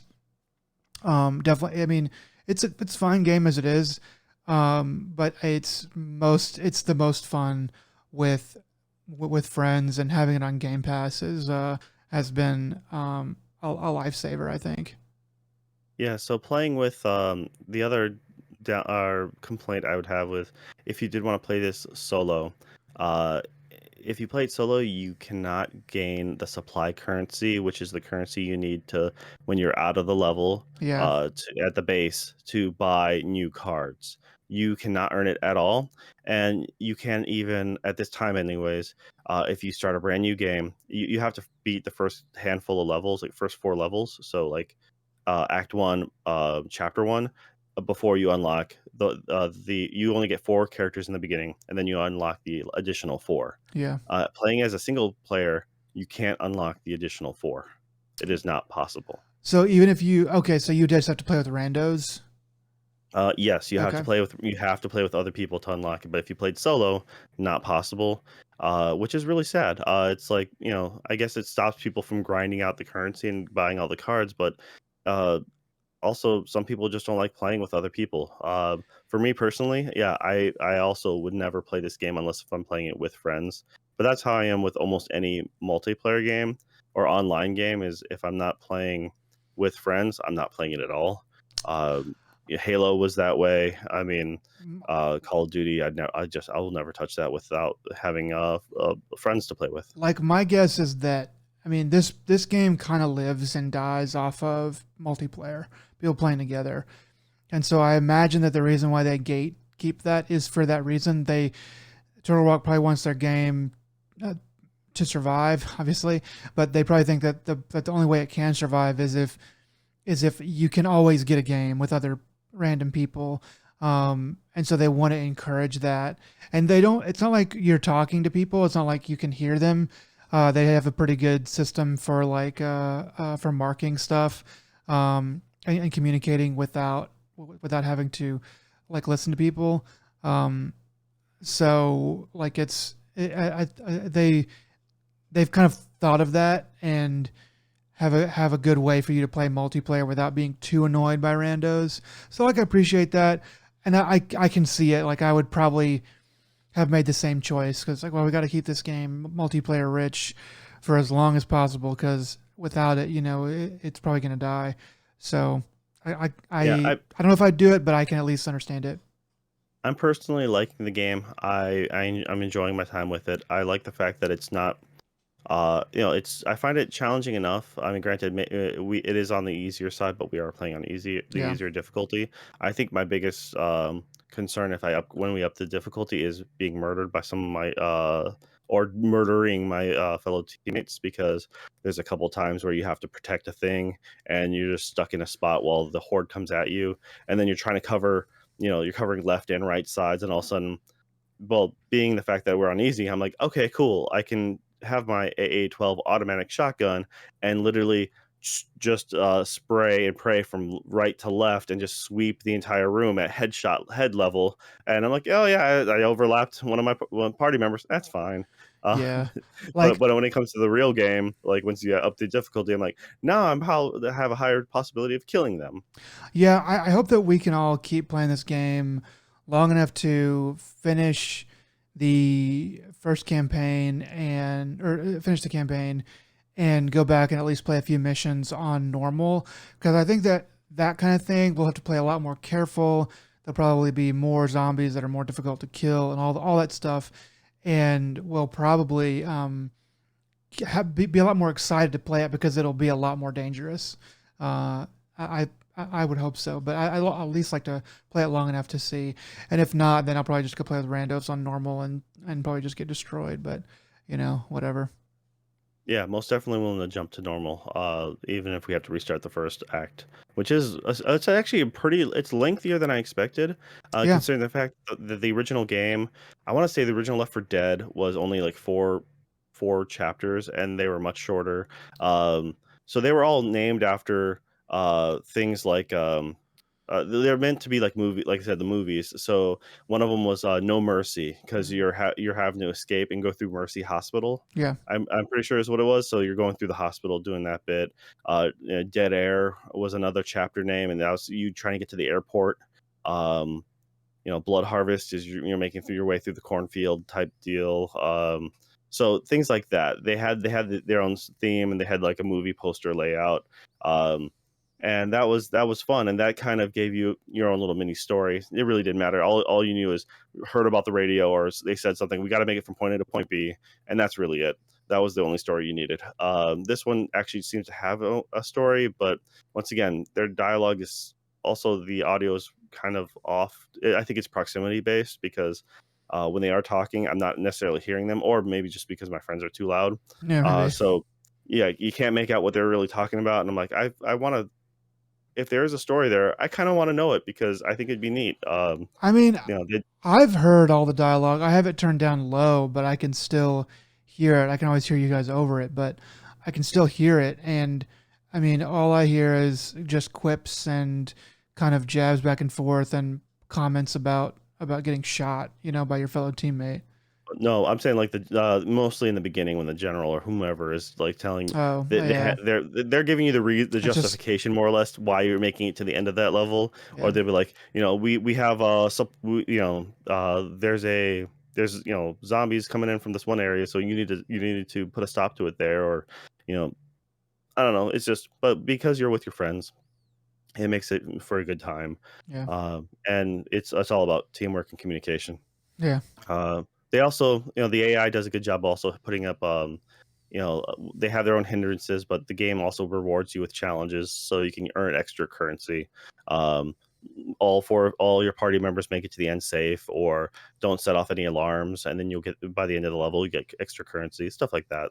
So it's a really enjoyable game if you have the people to play with, and I recommend it. yeah, yeah, yeah. Me too. It was it's been a good experience so far. Um, Speaking of other games that I'd recommend, I have been playing some more of Metroid Dread. Last time we had a podcast, I'd only played about 2 hours of this. I played quite a bit more now. Um, it is very good. I was probably higher on it about 4 hours in, and now I'm like 6 hours in, and I'm not quite as high on it, I guess. So basically, like the story is, like the story, it does a good job of getting you caught up at the beginning with what's been going on in the Metroid universe. But it does feed it to you in a like a single frame kind of a slideshow. It's just like this, like here's a picture and text, here's a picture and text, and then it finally gets into like the meat of what this game is happening, and that's when it sort of starts to give you full cutscenes, and from there on it's all like full cutscenes. But it did seem like that early part, it probably should have had a little bit more, since this is first party Nintendo. To me, just about everything should be, filled out, trim and finish, or fit and finish, and I would have appreciated that, but it's really not that big of a deal after you get into the game. The story itself, though, is basically you're Samus, coming from some other adventure, and I don't even remember. It's really not important, but you get led to this planet. You land, you fight a Chozo. He whips your ass, and for that reason, you lose all your powers. And then you're also far from you wake up and you're far from your ship. So the game's like, the mission for the game is to get back to your ship. Like, that is what you need to do. You should be able to find your powers along the way and use them to blah blah blah, to try to get back to your ship. And you're like, okay, so you start out doing that. The controls are really good. They're very responsive. They have good weight. The game's fast. I've been hearing people complain about the button layout and how complicated it is. I kind of. Are you playing on a controller, or are you playing on the Joy-Cons? How are you playing this? I am playing with a Switch Pro controller. Okay. So I'm playing in the most ideal form. Everyone that I've heard talk about it has been playing that way as well. Or everyone I've heard complain about it has been playing that way as well. Playing this on like my Switch Lite would probably be a little bit more tricky, but I've got the rubbers on the joysticks, and they make playing games a lot of fun. So it probably wouldn't even be that bad. I think the controller layout, like the buttons and stuff, people have been complaining about it, but it does take some getting used to, especially like when you're first booting up the game for like a session. I have to be like, okay, how did this work? Okay, you gotta do this, and then fire in order to press missiles, or in order to shoot missiles, or in order to use this special move or whatever. So that can be a little bit frustrating to start, but once you've been playing for about 5 or 10 minutes, it's fine again. Like, to me, it's like, okay, now I've got the rhythm again, and I'm going play for an hour or 2 hours, and it's fine. I was gonna say something else. Oh yeah, so though usually whenever I start playing, I usually have to die like once or twice to random stuff, and before I get warm and start to get a hold of the controls again. But to me, that's really not that big of a deal. So one of the big things about this game is the Emmys, which stands for something that I forgot, but they are this basically this Puma robot that lives in these certain zones in the level, and they patrol this zone, and when you go in that zone, they will hunt you down. I mean, this is kind of like one of the main draws, I guess, or changes about this game is these Emmys. The zones are clearly marked, and it saves right before you go into them. So you have a pretty high likelihood that you're gonna die. But when you go in these zones, you're now in the Emmy zone, and they're hunting you. You can't shoot them, or you can't hurt them. You can run from them, and then later on, when you get some items, you can hide from them. But like all you can really do early on is run from them. That is until you get a special limited use weapon that the game, once you get it, the game forces you to then go and kill an enemy. It doesn't let you do anything else. All you can do is kill that enemy. And like once you have that weapon, then you can kill the enemy, and it's very much like here you go, do it, and you just kind of do it over and over again until you succeed. But like as far as enemies go, it is somewhat annoying, especially after you've had to go through the zone a couple times, or if you miss something, you're trying to go back and you have to go through this zone again. It sort of sucks. I think they limit it enough to where it's only slightly annoying. It's interesting, and then it's only slightly annoying whenever it kind of overstays its welcome.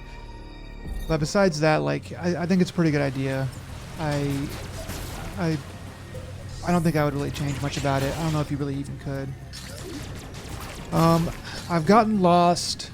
Well, rather, I've gotten stuck twice. Once was early on, and I just couldn't find out like where to go next.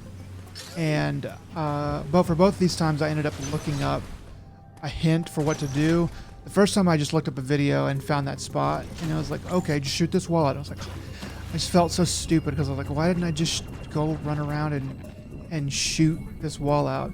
For the next one, it was trying to lead me. It led me around, and then the game was trying to lead me back to an earlier place that I had been, and I didn't get that, and so I just kept running around this kind of loop, sort of over and over again. I forget. Is this your first Metroid game that you've gotten a real chance to play? Yeah, I should have started with that. Yeah, this is the first Metroid game I've really ever put serious time in. I've played like Super Metroid back in the day for like probably a little bit over at a friend's house, but nothing more than just a little bit. And then how many other Metroid style games have you played, or the Metroidvania style? Like, did you play Symphony of the Night, or did you play no, like Hollow Knight or any of those games? I did play a little bit of Hollow Knight, but I bounced off of it. I played like 4 or 5 hours of it, and I think I just went on to something else that I thought that grabbed my attention a little bit more. I've always wanted to play more Hollow Knight. I hear it's great. I don't have anything against it. It was a competent game, but I just personally was not a fan of the art style, the aesthetic, and because of that, it couldn't keep me. I'm a big fan of this style of game. The Metroidvania. I really like. I played Symphony of the Night. I've beaten that. I own that on a number of things and beat it on a number of things. Ended up Guacamelee. I love that game a little more. I did play a lot of that though. Yeah.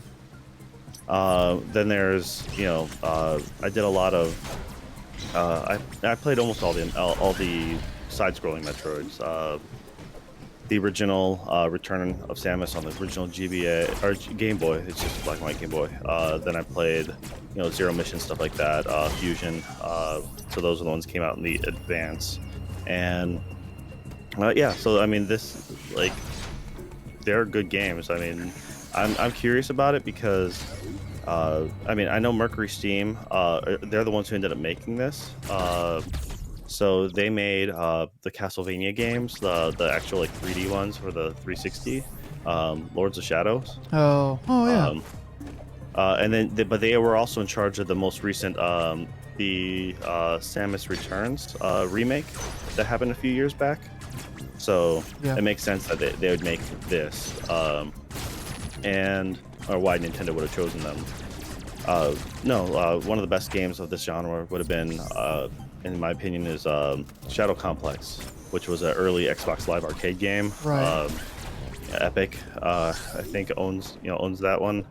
Is based off of Orson Scott Card's franchise. So I mean, that game was really good. Had Nolan North before everyone knew who he was as a voice actor. So no, this game looks really well done. For everything I've heard that it's a good game. You are right though. Having an opening cinematic to, a very popular franchise be like a still image is really weird. Yeah, Um, it's just a couple still images, and it seems. I mean, I kind of knew what this game was going into it, so I wasn't really afraid.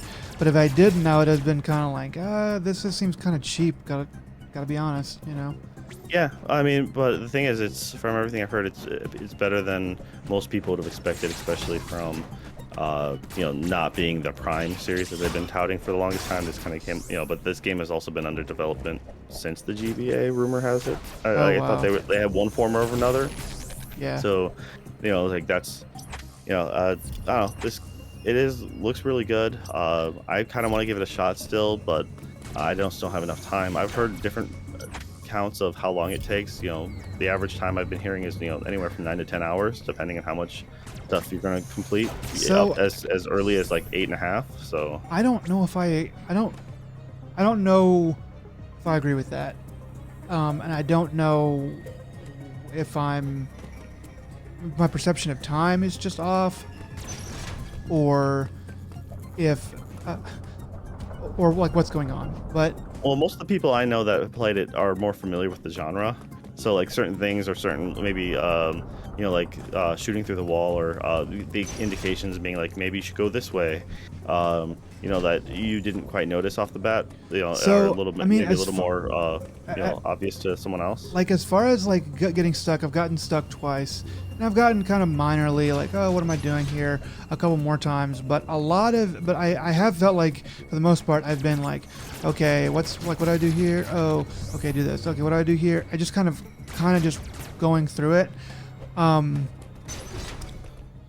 just tell you that like, so I played this game for 2 hours. I know I played it for 2 hours. I watched the clock the first time, and then I played it a lot more the rest of the weekend. Probably what felt like 4 or 5 more hours over the rest of the weekend.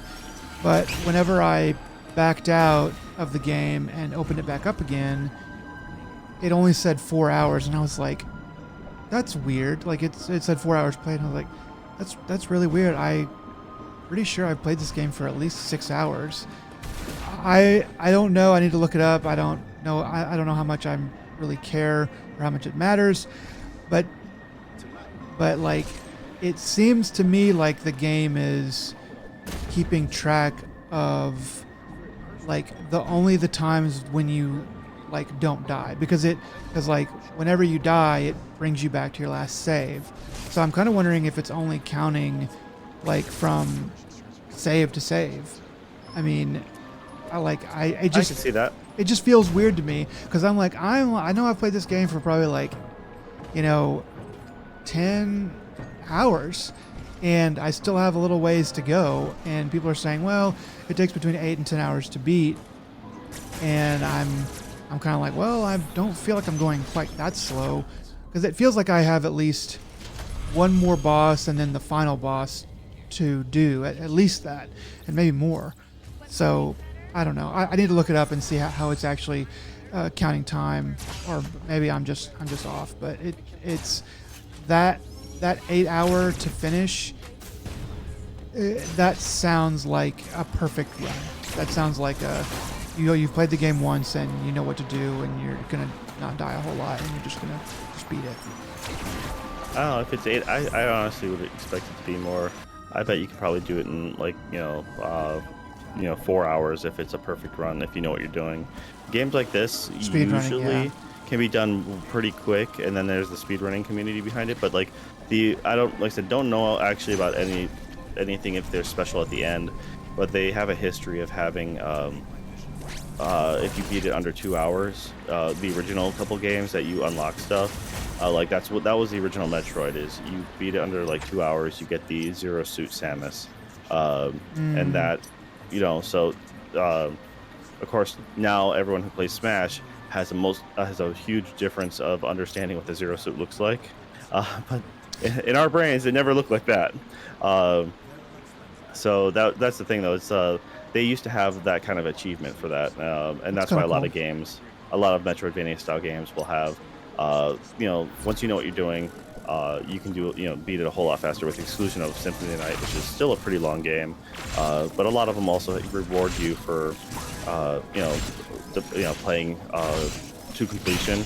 If you depending on what it is. So for me, I'm one of those guys who gets a new upgrade, and then I instantly backtrack everywhere I've fucking been and go through everything. Oh, wow. And so it takes me actually way longer than it should, but that's because I kind of like to be overpowered by the end of the game, and so I like to have instead of having a lot of games will let you beat the final boss, and then you can go back and mop up everything and get your 100% map completion. This game, I try to do that beforehand. This game might annoy you then because whenever you get a new thing, it's hard to backtrack. Like, that's kind of one of the things that I don't know if I dislike it. I don't know if I like it, but this game kind of wants you to go where it wants you to go.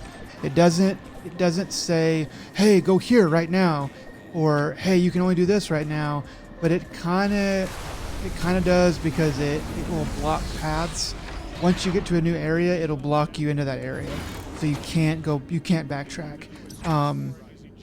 And like trying to go back and do stuff is sort of a fool's errand as far as I've seen. Like my main piece of advice is, if you play this game, just do what just think about what it's trying to tell you to do and just do that. So like the second place where I got stuck is I went around and came back, and what it was trying to tell me to do is, hey, you made your circle, now go back to where you were and use the thing we just gave you to open up some of those things that you saw in there. And I didn't get that, so I spent forever just shooting walls and stuff in the places I'd just been. And finally, when I looked up like what to do, I was like, holy shit, this is so dumb. I should have just gone back and done that. It would have saved myself like a ton of time. But I guess that's just maybe that's just an experience. Probably one of the last things I'll say is difficulty. People have been saying this game is really difficult. I mean, besides getting lost a couple times, I really have not thought this game is really difficult at all.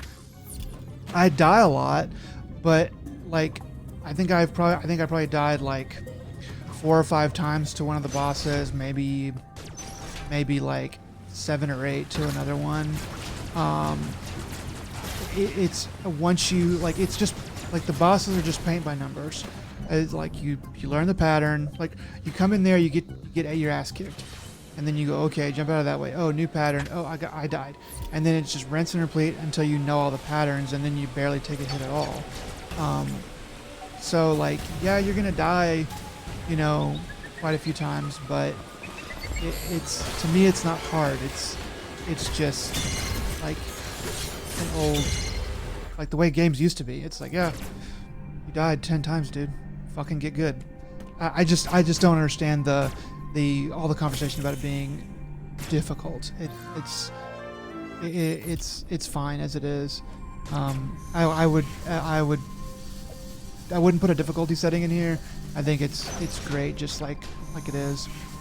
Yeah, that's pretty much it. I mean, I think it's a great game. I think probably it's probably about an 8. It's probably one of the better games of the year, but I think it's probably about an 8, maybe a 9, depending on how it finishes up. But it's been a lot of fun, and I recommend it. All right. Okay, dude. Well, do you want to take a break real quick? I'm ready to power through. It's that bit went on for a little longer than I was expecting, so Okay. I'm going to be needing to head out soon. So yeah, we're just gonna have to power through this. So we'll just go on straight into the news. There's not much, I gotta be honest. I mean, if you have news that you want to talk about, then be my guest. But I was looking at it all the past 2 weeks, and I was just like, well, that's not great. That's not. Nothing exciting that really caught my eye that I really cared about. Yeah, yeah. Well, anyway, we'll just go through what we have. Um, Elden Ring gets release date delayed to February, and they're doing a network test. So I'm looking forward to Elden Ring. I played Demon Souls back when it came out. Um, so you could say I'm a hipster Souls fan because I played it before it was cool. Um, and I played a little bit of Dark Souls. Uh, but this is probably going to be. I'll probably get this. Um, so this will probably be the first Souls game that I ever really try to make a big run at. Um, anyway, so I'm kind of excited for that, but it's being pushed back a little bit. That's fine because there's some good stuff coming out in January, I think. Yeah, I never got really into the Souls games. It was one of those things that the barrier to entry was too damn high for me. Because I respect it for what it was, but I just don't have the time to get good and to really learn it. I like the idea. I play other games that are, challenging, but I'm like, nah, I'm not that kind of masochist. I just don't like that kind of pain. Uh, Yeah, banging your head against the wall is is not fun. After a while. Sorry, I screwed up your thing. it happens. Oh well. Um, yeah. So I'm kind of looking forward to it, but we'll see. It might even get pushed some more. Getting Yeah. games getting I getting mean, delayed is all I'm always a good saying, thing. yeah, but it's one of the things that it's been so sought after that you gotta have to do it right because they won't. I don't think the fans would necessarily forgive a really big fuck up. You know. Yeah, I mean, like Cyberpunk, man. Like, wow, that's just wow. Yeah, you have to try to be that bad. But the thing is, it's just that the Souls fans. I mean, you're either like the Demon Souls or the Bloodborne. It's they're different enough that people they're for a casual like me, they're all the same. But you say that to a fan, and they're like, "I'll cut your throat." So Yeah, they do have a hardcore fan base, and I mean, if Cyberpunk has taught us anything, is that it's very easy to just burn up all that goodwill by yep. just shitting out a game. But yeah. Anyway, so going on, this is something that kind of affects you more than me, though. I might end up going for this if you ever decide to cancel your subscription. So you'll have to pay more than double for Switch Online if you want N64 games. So right now, the Switch Online is $25 a year, right? Yeah, something like that. I went with the family plan, which was like 30, I think 35 or something. I forget. It was really cheap. Oh, cool. So Yeah, well, that's what I did. I did the family plan, and then I'm just letting my friends join in because you can sign up to like six or so. yeah, yeah. I was kind of surprised by this. I kind of get that I mean, they want more, and it's really $50 is really not that expensive over the course of a year. Um, but it is kind of a shock for it to double, uh, for 64 and Genesis stuff. Um, When you first brought the news article, when the first announcement, I remember asking you because I thought it was supposed to be an extra tier, a higher payment thing. So that's what I thought when they first. I thought they mentioned that when they first announced it, but maybe that was just my speculation because no, I think you're right. I I mean, the Genesis games seemed okay. Most of the stuff on 64, you can play it legally some other way. Like they have access to it on a bunch of other things. So I don't know. You can play Mario 64. That one's readily available somewhere else easily. So Yeah, I'm not going to upgrade. I barely play the Switch games. Um, as is as far as the free the SNES and NES games. So I don't have any games which I play online. I'm only literally keeping it on because there might be something for some friends, and I have enough friends who are just enjoying these services. So I'm like, yeah, there's no reason for me to cancel it if I have enough people who are signed up with me. yeah. The other day, I fired up A Link to the Past, Zelda: A Link to the Past, and I was surprised at how like good it feels and runs and all that stuff. And I was like, dang, I think I want to play it like this at some point. And I mean, and for $25 a year, that like the Super Nintendo stuff is the stuff I want the most. Some Nintendo, Yep. sure, but the 64. I mean, I'd like to go back and play some of those games. I'm not dying to though. But even for $50 a year, if I was like start of a year, I was like, there's like 4 or 5 N64 games I really want to play. Maybe a couple Genesis games. I'm really gonna mark them down on the calendar and get those things done. Then I would probably be worth it. But as for now, I'm kind of glad that they're tiering it and that you don't have to pay 50. You can still just pay like lower tier amounts. I'm glad for that because, honestly, if it went up, I just unsubscribe because uh there's only very few games that really matter that you need online for, and that's, if you're into Splatoon or Mario Kart, you got that uh boxing game. It's like there's only a handful of games that really fucking utilize it online. Other than that, Nintendo has fallen short on so many levels. You got to download an app and stuff like that, and you're like, you it used to be with back in the days of 360 and PlayStation 3, everyone's like, well, you have to pay for the 360. I'm like, yeah, but you kind of get what you pay for because uh, PlayStation was really janky, but you had really good chat functions, groups, and stuff like that. And on the mic or the 360 at the time, and you're like, dude, that's really worth it. And they had a lot better, you had the better infrastructure for playing group games, and that's when Halo and Call of Duty first became massive, thanks to the online networking. While you got games like Killzone on the PlayStation 3, which didn't really do such a great job, or like Mag, yeah, like Mag was supposed to be like the, I think that it's Savior. supposed to be like 40 something, or I forget, it was a massive amount of people in that one, and it was just really, it fell short. They got better with their online stuff, and then they started charging. I feel honestly that I'm not paying for Nintendo Online for the online stuff. I like to occasionally dip into the Nintendo games, and that's, even though I own a physical copy of Crystalis, I'm still playing it on the digital, and it's, some of those games are nice that you have the save states and you can just rewind. If you're playing some of the old arcade games. Yeah. So that's why I like it. The 64 I can care less about. The Genesis had some fun games, but honestly, it's not worth $25 extra in my opinion. If they come out with, in the future, they'll come out with some really, yeah, I expect Nintendo to come out with good online games, and that'll make it worth it. But my friends are using it, so generally speaking, like if my friends are getting enough out of it, then why not? I'm enjoying it just enough, and I'm kind of $25, or 30 something bucks is just fine. I'm kind of wondering why the catalog isn't bigger.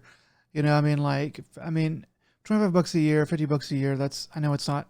I mean, that's not much money for probably the work they have to do to make a catalog. But I mean, I'd probably be willing to pay a little bit more if it's like, hey, we got a shitload of these Nintendo games. I mean, most people, I guess, are not shy about emulating, but I'd prefer to, feel better about how I play my games, and if I can play those old games um, through Nintendo, the way that they want. At least it make me feel a little bit better. I just, I mean, They want you to rebuy their stuff is yeah, how they've run in the past, I should say. If you look at the history of them releasing stuff, they would rather release it. They release it on the GBA, and then they re-release it on the Wii Shop, and then when they made the Wii U, you had to pay if you already owned it on the Wii, then you had to pay a transfer fee. But then you couldn't transfer it back, so you're screwed. It was a one-way thing.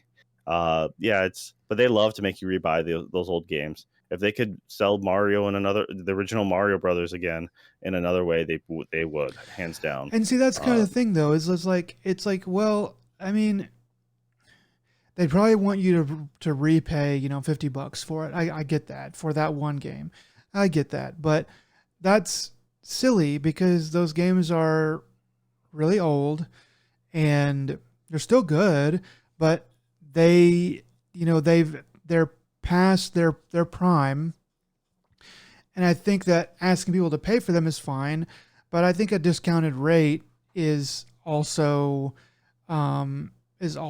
wise as well.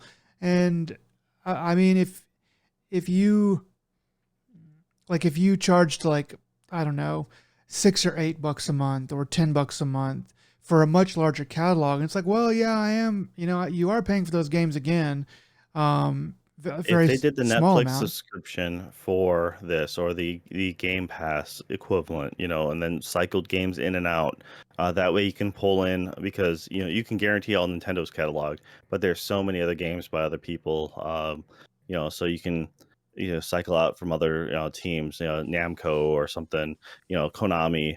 That I think would work really well, Yeah, but that would require too much effort on their part.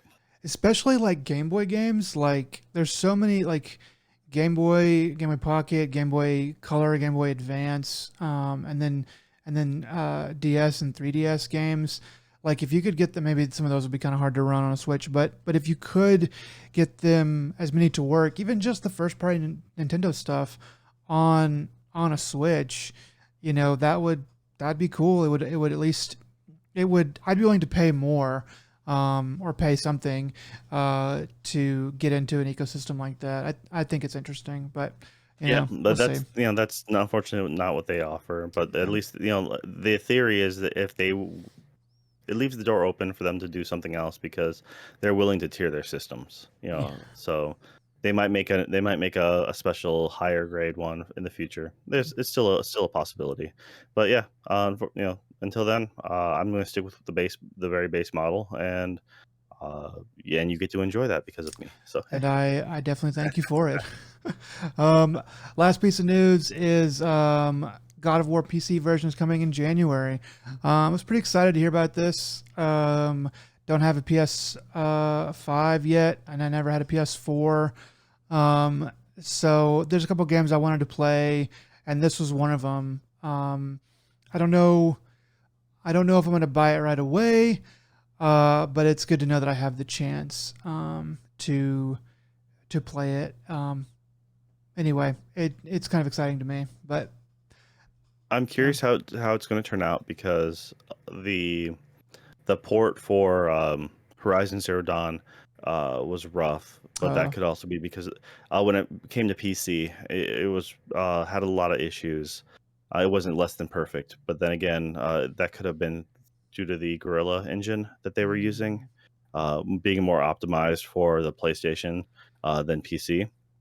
Now, from what last I heard, it runs more or less solid. I thought there was some issues with if you wanted to up the frame rate to 120 or something like that, then it might cause issues. But that was also a while ago. So I don't have any current news on that. But I am a fan of Sony starting to bring out their stuff because they did that with Days Gone. They're supposed to be doing it, I thought, with The Last of Us, or if they've already done it, I actually don't remember. Uh, so there's nothing wrong with bringing your stuff out to PC. I think Sony also comes from a world of Japan's very they don't like to have their stuff on PC for the fact that everything can get pirated. As if you couldn't pirate the stuff anyways on the other consoles, but I mean, it's a little harder, Sega but has that yeah, issue with Judgment. They made right, that big stink about Judgment 2 can't be on PC because they don't want that stuff happening. yeah, Also, it could be the likeness rights for the main actor. They don't want the character model being ripped from it and being used for nefarious purposes. yeah. But people are naked on the internet. It's travesty.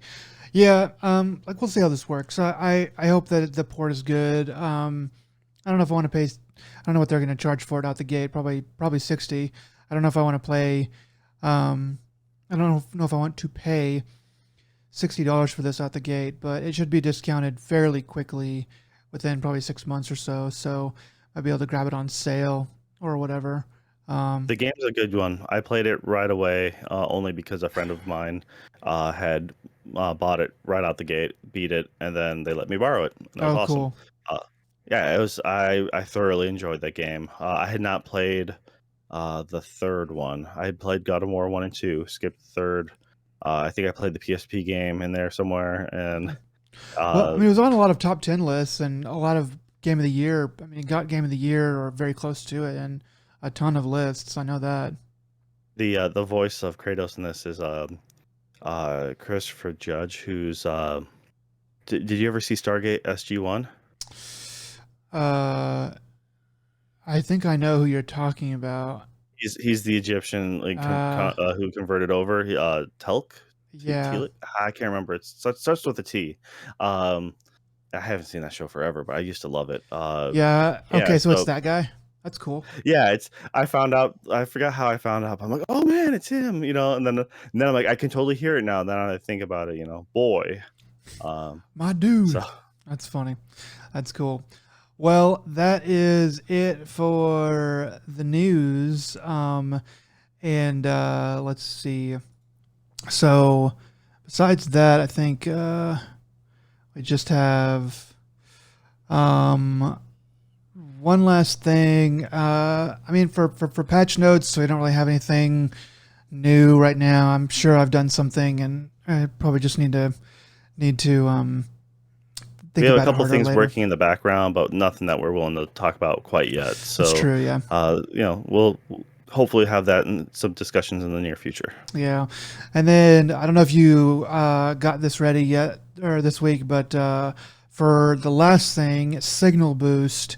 Is there anything that you would like to signal boost or uh, I haven't had time, unfortunately. Like, I figured? mostly it's just, yeah, I haven't had much of any time on my hands. What little free time I've gotten went for Back for Blood. How about I So, give you this? Because for all the kids out there, you should signal boost that hot chip video that you showed me years ago with Cancer Jesus.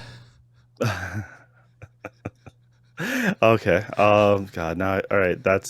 I'll pull that up and I'll mention that in just a sec. So, all right, then what are you going to signal boost? So I'm gonna signal boost this thing. It's a YouTube channel uh, called Rhystic Studies. Um, this guy he makes videos about magic cards or about the game Magic the Gathering, and it's very interesting. Even as a person, I think even a person who doesn't play Magic, I think even they would really enjoy this or a lot of these videos. Um, he is an avid Magic player and has been playing the game for a long time, and he understands a lot of the history and the kind of the competitive scene around it. He appreciates the art and appreciates how cards work together and explains all of that stuff really, really well. He's just a really good storyteller, to be honest. And I really like his videos. I haven't watched them all, but I've watched a good chunk of them. But specifically, if you're gonna go watch any of this guy's videos, you got to go watch the one called the Black Lotus. This is this is by far his highest rated or highest view count video. I think it has a couple million views on it. It's like 30 minutes somewhere in there, maybe a little less, maybe a little more. Um, and it's great. It's one of the few videos I've watched multiple times on YouTube. Uh, he he grounds he's like, okay, this is what this is, and like here's something in the real world that you might understand and know, and then here's the Black Lotus, and here's how for me to make it make sense about this card. Um, and it's good. It's just very well put together. And then you can watch his other videos on because he does like videos on the art of Magic, which has always been just a huge thing. Is the art on those damn little cards is so fucking good. It's always been so good. Um, and yeah, so he's very good. Speaking of the Black Lotus, um, I don't know if you remember who Martin Scully is. He was the pharmaceutical guy who I think it was like was it Penis or no? It was EpiPens. made it lobby people to make it EpiPens mandatory in all schools, and then up the price like 5,000%. Oh wow. Literally ungodly amount of just to make up the price just on that. He's also the guy who bought the Wu-Tang album. I don't remember the name of it, but Oh, that guy the is a one piece and of shit. only. Yeah. Yeah. And then just the last time I heard the Black Lotus, that was because he was buying them up. He was going out of his way to purchase Oh them. wow, really? That guy is a Yeah. dick bag. Like, And then yeah. I mean, yeah, it's that's funny. It's small world, I guess. But yeah, But just now he's in jail, so it's okay. oh yeah, yeah, all's well that ends well. But this guy, Rhystic Studies, I follow him on Twitter too, and he doesn't tweet too much, but he was doing this YouTube channel for a long time, and then he had a video, and he was like, "Yeah, I got to go on hiatus, guys. I'm actually going to get my doctorate." So he has a doctorate in some kind of, I wouldn't get a doctorate in that, but he has a doctorate in something. So he's super smart, and he's gotten back to making videos again, which is why I feel comfortable recommending his channel. Anyway, it's pretty good, and I can't recommend it enough. Okay, What was the name of the channel one more time? the channel is called Rhystic Studies. It's Okay. spelled Rhystic, and then studies is spelled the same. And if you just type in the Black Lotus, then it's probably going to be one of the higher up hits on that search. Okay. And So, all right, so the hot chip old video, that is I feel better. oh yeah, And essentially what happens is it's just watch it and it's like you think it's just normal boy band, and the stuff gets weird. And then you'll see screenshots of like, screaming girls, like fangirls, and then in the audience you'll see a group of 4 guys. That's the real band. yeah, So they play their own cameo. But they do really fun videos, and I like a lot of their stuff. They have a song called Over and Over, which is think of it as like the Adam West Batman, like that Joker at that time. So it's a weird like them being trapped in a kind of fun house type of situation where they're being toyed with like mice in a cage. But it's very much in they have certain nods that go back to that Adam West style Joker. yeah, yeah. So yeah, no, it's give those a shot. Give those a look if you get bored. I do have the I feel better, or the cancer Jesus. You'll see him. I have the show notes, so we'll probably post that on the notes when it's all put up with with the Black Lotus. Yeah, thanks for Completely the same genre. thanks for finding that. Yeah, it's just a good song too. I mean, nothing else. It's like, oh, it's a good, interesting, catchy song, but the video really just sends it over the top. It's Yep. yeah, it's cool. All right, well, that is gonna do it for another Dead Pixel episode 3. Thanks for watching, Joe. What do you have to say? Thanks you guys for taking your time.